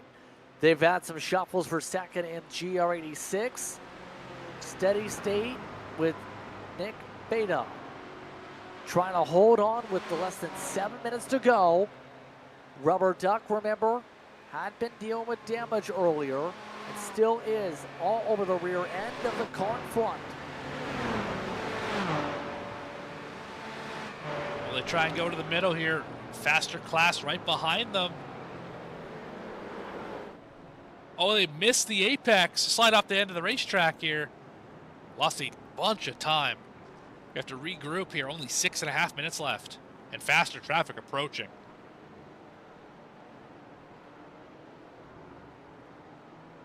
Now lots of traffic now. Going to break things up possibly. How about some side-by-side with traffic? Look out. They have nowhere to go. 4 wide as some of the drivers go in the grass. Rubber Duck wanted to go for the pass. Instead, they never got turned for the effort. And now they look to reset to try and find a way around Steady State. This is why we do multi-class racing, is for moments like that, the craziness. You never expect that. You know, drivers fighting for second in their class end up being in the way of some on-rushing GT4s. Just about calamity through the kink. Everyone makes it through. All right. Last of the GT4s who had a shot at making to the end, they have hit pit road. This is Royalty Racing in the 116th. Their pits down service now comes through. Here's a look at Kingsman after the tow. They still have a chance for 7th. Virginia Ridge Runners. 10 lap difference on fuel cycles here. 5 minutes to go. Kingsman trying to set up the draft here, have an opportunity to recover some positions after being potentially in line for a top 5. How about side-by-side for Le Mans? Can they get the clearance? Will they get the give and take here this late? Yes, they will. Kingsman gets the spot. That was, even though you lost the position, that was absolutely the right call. I mean, there's 4 spots you could lose if you end up crashing the car in this situation. So, great move by Virginia Ridge Runner Racing, being able to think clearly enough to back out of it there and not end up wrecking the race car. Or gaggles on the racetrack. Plenty of them absolutely here. Lots of traffic overlapping at the late stage here. How about some side-by-side popping up in this? See right now, Eclipse amongst those trying to get the elbows out. Rockefeller also in the mix. Lots of other lap cars blended together in various different classes in this fight. A lot of this traffic converging at the very end here. Weenie Hut, break fast. Also in this group. Here's the side-by-side now, 3 wide through traffic. Break fast goes for a push, now goes to the middle. 3 wide on entry. Jonathan Blumel says, no way, you can have it. Raymond Tile. I can lose a couple spots there for the effort. Had just an awful angle of entry into the bus stop. Going to lose a ton of time. Might even lose the ability to draft off of these guys as well, as they're slowly starting to pull away. Well, the side-by-side will absolutely help. He's going to have an excellent turn 1 here from Eclipse Lunar. They're going to have a shot here in the final 3 minutes, or just under 2 laps from deciding who is going to win this thing under regulation. Of course, we are going to have the white flag after we hit that expired time. Right down to the nitty-gritty here at Daytona. Just a couple laps to go. How about a send? Try and get all the spots towards the back end of this top grouping. Break fast, trying to find a way to go fast. Coming up to the West Horseshoe. Late breaking it lately. They'll try and spin it around nearly. Outside line, Weenie Hut Racing gives them all the space. Allows them an opportunity to at least get some overlap for the in and out section this time. Crossover. No. Crossover, going to get the script together. They take the bottom. Still side by side. Old lap traffic in front of them. Use them as a pick potentially. They will not. That's not allowing. They didn't want to be used as a pick there. And able to clear on by with that little shovity shove. Down to 90 seconds. Coming up to the white flag this time by Morgan.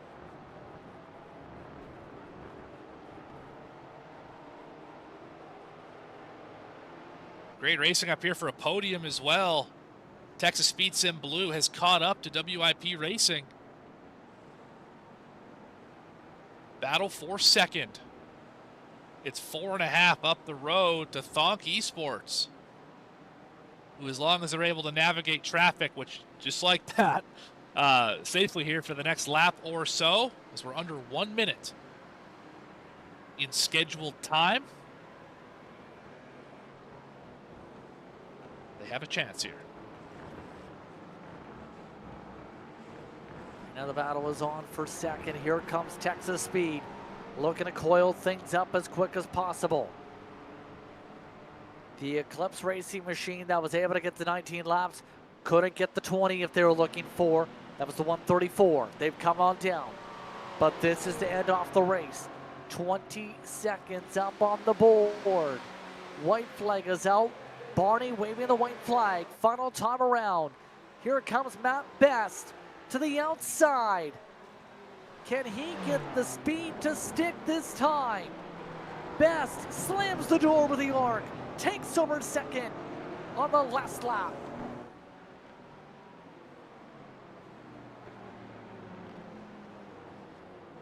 Down into the first of the 2 horseshoes. The gap still about 2 car lengths. Slowly but surely, Texas Speed drives away up off the corner.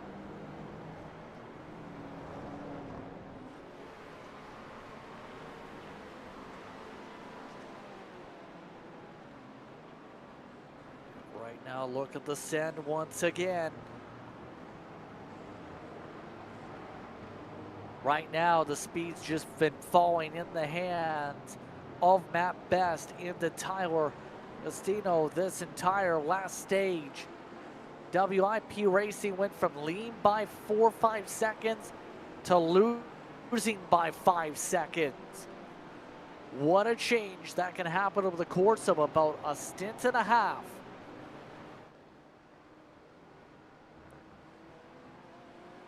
but this field ready to close things out on the night. Some of the drivers like Davis Motorsports and Weenie Hut Racing couldn't make it.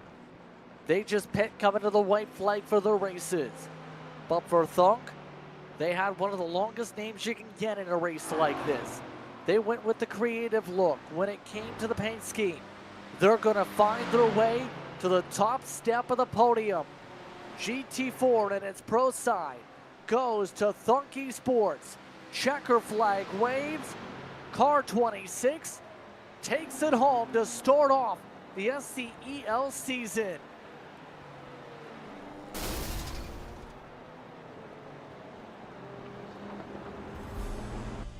What a run for this car tonight. What a very thoughtful paint scheme. What a very thoughtful strategy to plot their way to the point.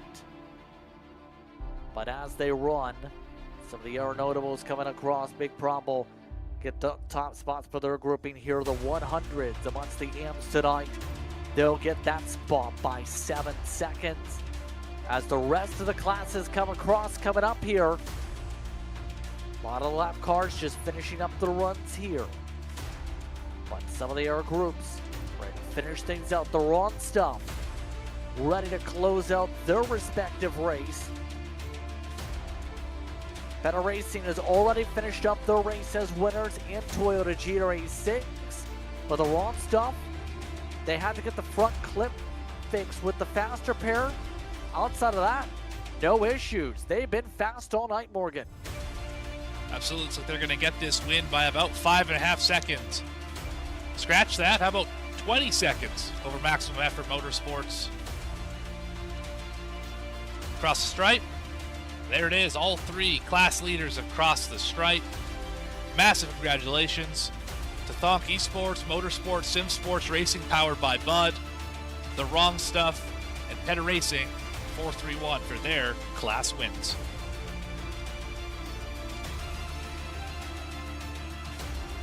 Field still crossing the stripe, a couple drivers left, but what a race tonight, Morgan.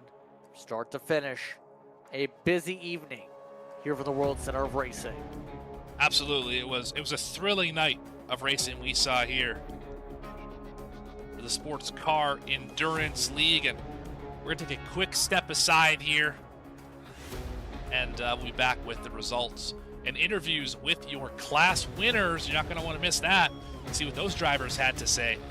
Don't go anywhere. Be back right after this.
Racing isn't easy, but experiencing it is. iRacing puts you in the driver's seat with the industry's leading sim racing game. Drive on laser scan replicas of the greatest racing circuits from around the world. Go head-to-head against other drivers chosen by skill-based matchmaking to ensure competitive racing at every level. Compete across all your favorite series. In officially licensed cars, engineered to deliver the most accurate driving experience possible.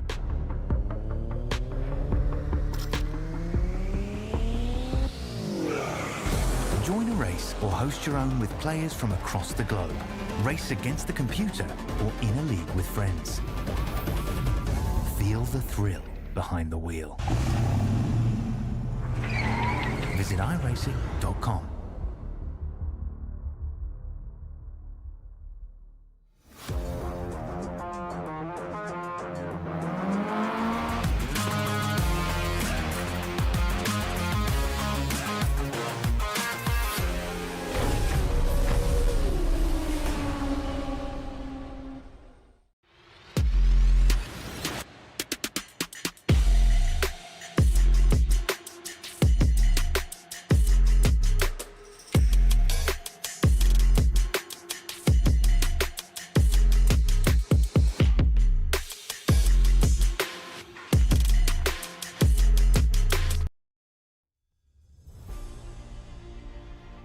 Welcome back to V-Speed for tonight's coverage of the SCEL. And an exciting night to start off the new season as we get ready to see how these drivers will react after this one. It was Thunk Esports, Motorsports, Sim Sports Racing powered by Bud that went to the victory lane tonight. Texas Speed, Sim Racing Blue, and WIP Racing for the top 3 overall. Texas Speed, Sim Racing Red, and E-Brake Boys were the top 5. Then you had Rockefeller Racing Red at 6. The drivers of the 100s, as referenced quickly, was the AM class. They have a separate point system. Big Problem Motorsports was in the first spot for them. Zachary Bowman, 8th overall. Spiker and Lee get the top 10.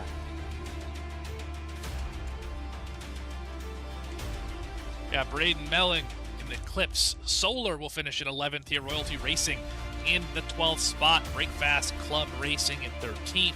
Davis Motorsports tried the strategy, didn't quite make it work. They finished 14th here tonight. Weenie Hunt Racing by Late Apex Racing Club. They will finish 15th. Boost Project in 16th spot. Last driver on the lead lap. Eclipse Lunar finishes in 17th. BD4 Pink by Late Apex Racing Club. They had a good run early, and things got away from them at the end of that race. They finish in 18th. Gear 5 in 19th. And O2 Racing rounds out your top 20. All those GT4s. Then you also have Rapid Theft Racing along with ITD West Human Resources Department, 22nd. Then we start to get some of the M2s, the Ron stuff. First in that class, separated out with the Texas Speed Sim Racing White Car. You have the Maximum Effort Motorsports Machine, second in M2. Their second entry finished third in class with Smooth Operator, Sunday GT Turtles, Croc, and Kingsman amongst the top 30 overall. Yeah, the rest of the BMW class looks like, well, Cam Kinsman's team. I'm going to butcher that pronunciation. Skiria Los Locos, I believe. Middle of the pack Racing Endurance finishes here in 32nd, 33rd. Virginia Ridge Runner Racing, and finally in class for the BMW M2 North Sport Racing in 34th overall. Teta Racing 431 will finish 35th. First in class for their GR86s. Steady State Speedworks right behind them. Rubber Duck Racing, podium in class. West Coast Sim Racing finishes 38th overall, 4th in class. Razor Racing 39th. And Mad Sim Racing, AlienWars.net rounds out your top 40 in this race. Then behind them in the order, 41st. Once those way down the order, you have Team BRZ, T-Gom 2, along with Hell Satin. Don't want to mix up those words in 43rd. Caboose Crew in 44th, with the T-Gom 1 machine in 45th. Then some of the DNF, Speed Removes, and V8 Vengeance down the order. Narcissus Racing, Ballymore Racing, Rockefeller Racing Green down there. Rest of the order looked like such. Yeah, Team Speed Sim Racing Purple down the order. Victory Lap, Team Gom 3, Rogue 5 Racing, and Wall Fanboys also down well in the order tonight. So top to bottom at the running order here this evening. And what was a busy night here on the racetrack, but it was a creative name for your race winner here tonight for the race team. Tyler Agostino coming into the broadcast booth here. Tyler, first of all, believe you're muted. Second, how does it feel to bring that very long team name of yours to victory lane? Oh, it feels great. I mean, this is my first race with the league, so I was really happy to be here and just, yeah, happy with the performance overall. I think ultimately I was coming into this race with the mentality of top 10 would be good, top 5 would be great. But then things kind of started to shake down into that second stint and started to get a little excited, needed to keep myself in check and keep taking away laps. But yeah, it's nice to put Thunk on top. I was about to say, what was going through your mind as that time started going away, because for most of the race, WIP Racing had been running 153s. They fell off in that later stage. What was going through your mind as you started chipping that gap and you went in the 153s? Yeah, I was looking at the gap to that Ford in front of me, and I was looking at the gap to Matt Best behind me. I knew Matt was pretty quick too, and I was just trying to say, all right, if I can catch up to the leader here, I got to get around him quickly, not waste any time with it, because Matt is still on a charge and he is still definitely a threat for the win. So that was kind of what my mentality was for that, first, well, I guess the last full fuel stint, third stint for us. And then once I got around and I noticed that I started to build a gap through the traffic, I just kept reminding myself just clean, consistent laps. Doesn't have to be insane pace. The time was to my advantage. I just needed to be clean and smart in traffic, and yeah, it paid off. With that being said, next up on the schedule, Watkins Glen. How do you feel about that for the December thriller? I like Watkins. I'm excited for it. I think I'm a little more comfortable with Daytona, so we'll see how the performance goes. But yeah, it should be fun. I think this is going to be a really exciting season all the way throughout. It's a great schedule. Any shout you'd like to give here tonight? I'm waiting for my sister car to join us. So yeah, once the other Thonk car gets back in here, be a be a good time. And shout out to the rest of the beer league. Congratulations on the victory here tonight. Thank you. Taro Agostino coming away with the win here tonight in GT4s. Then in the M2s, Mike Brooks was amongst the many behind the wheel. He's with Morgan. Mike, Morgan up in the booth here. You got a copy. Hey, Morgan. All right. Well, you definitely put on quite a show here. Lost the front clip at one point during the nighttime section here, but you had such a massive lead throughout portions of this race, and it really wasn't much of a factor for you. I mean, what was behind just the raw pace you guys had in class? Just I feel like it's gonna sound funny, but staying out of trouble for the most part early on, I feel like was able to get me ahead of the rest of the guys. Trying to keep that gap, manage that up front, and do a lot of fuel saving so I can make up a lot of time in the pits. I didn't really see what happened behind me. It seemed like it was a pretty a pretty crazy grid, so you never know what's going to happen. But yeah, as you saw, lost both headlights in the middle of the night, so that doesn't really help. No, good thing. As I mentioned earlier in the show, it's a good thing we're at Daytona when that happens because it's pretty well lit for most of this racetrack. If we were at somewhere like, say, Road Atlanta, you'd probably have a bit more issue with being Oh able to yeah. see where you're going without those headlights. But you kind of mentioned the grid a little bit and kind of the craziness.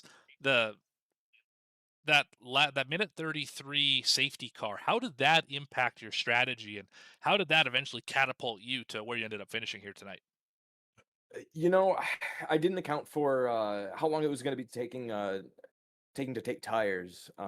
So I lost a little bit of time in the pits during that safety car. Otherwise, it didn't really mess with the strategy too much. It was still quite a tight pack early on. Um, but out of the safety car, that chaos, I think, is what catapulted me ahead of everybody else. I managed to get through there clean, and a lot of people got checked up pretty bad. So that definitely worked in my favor.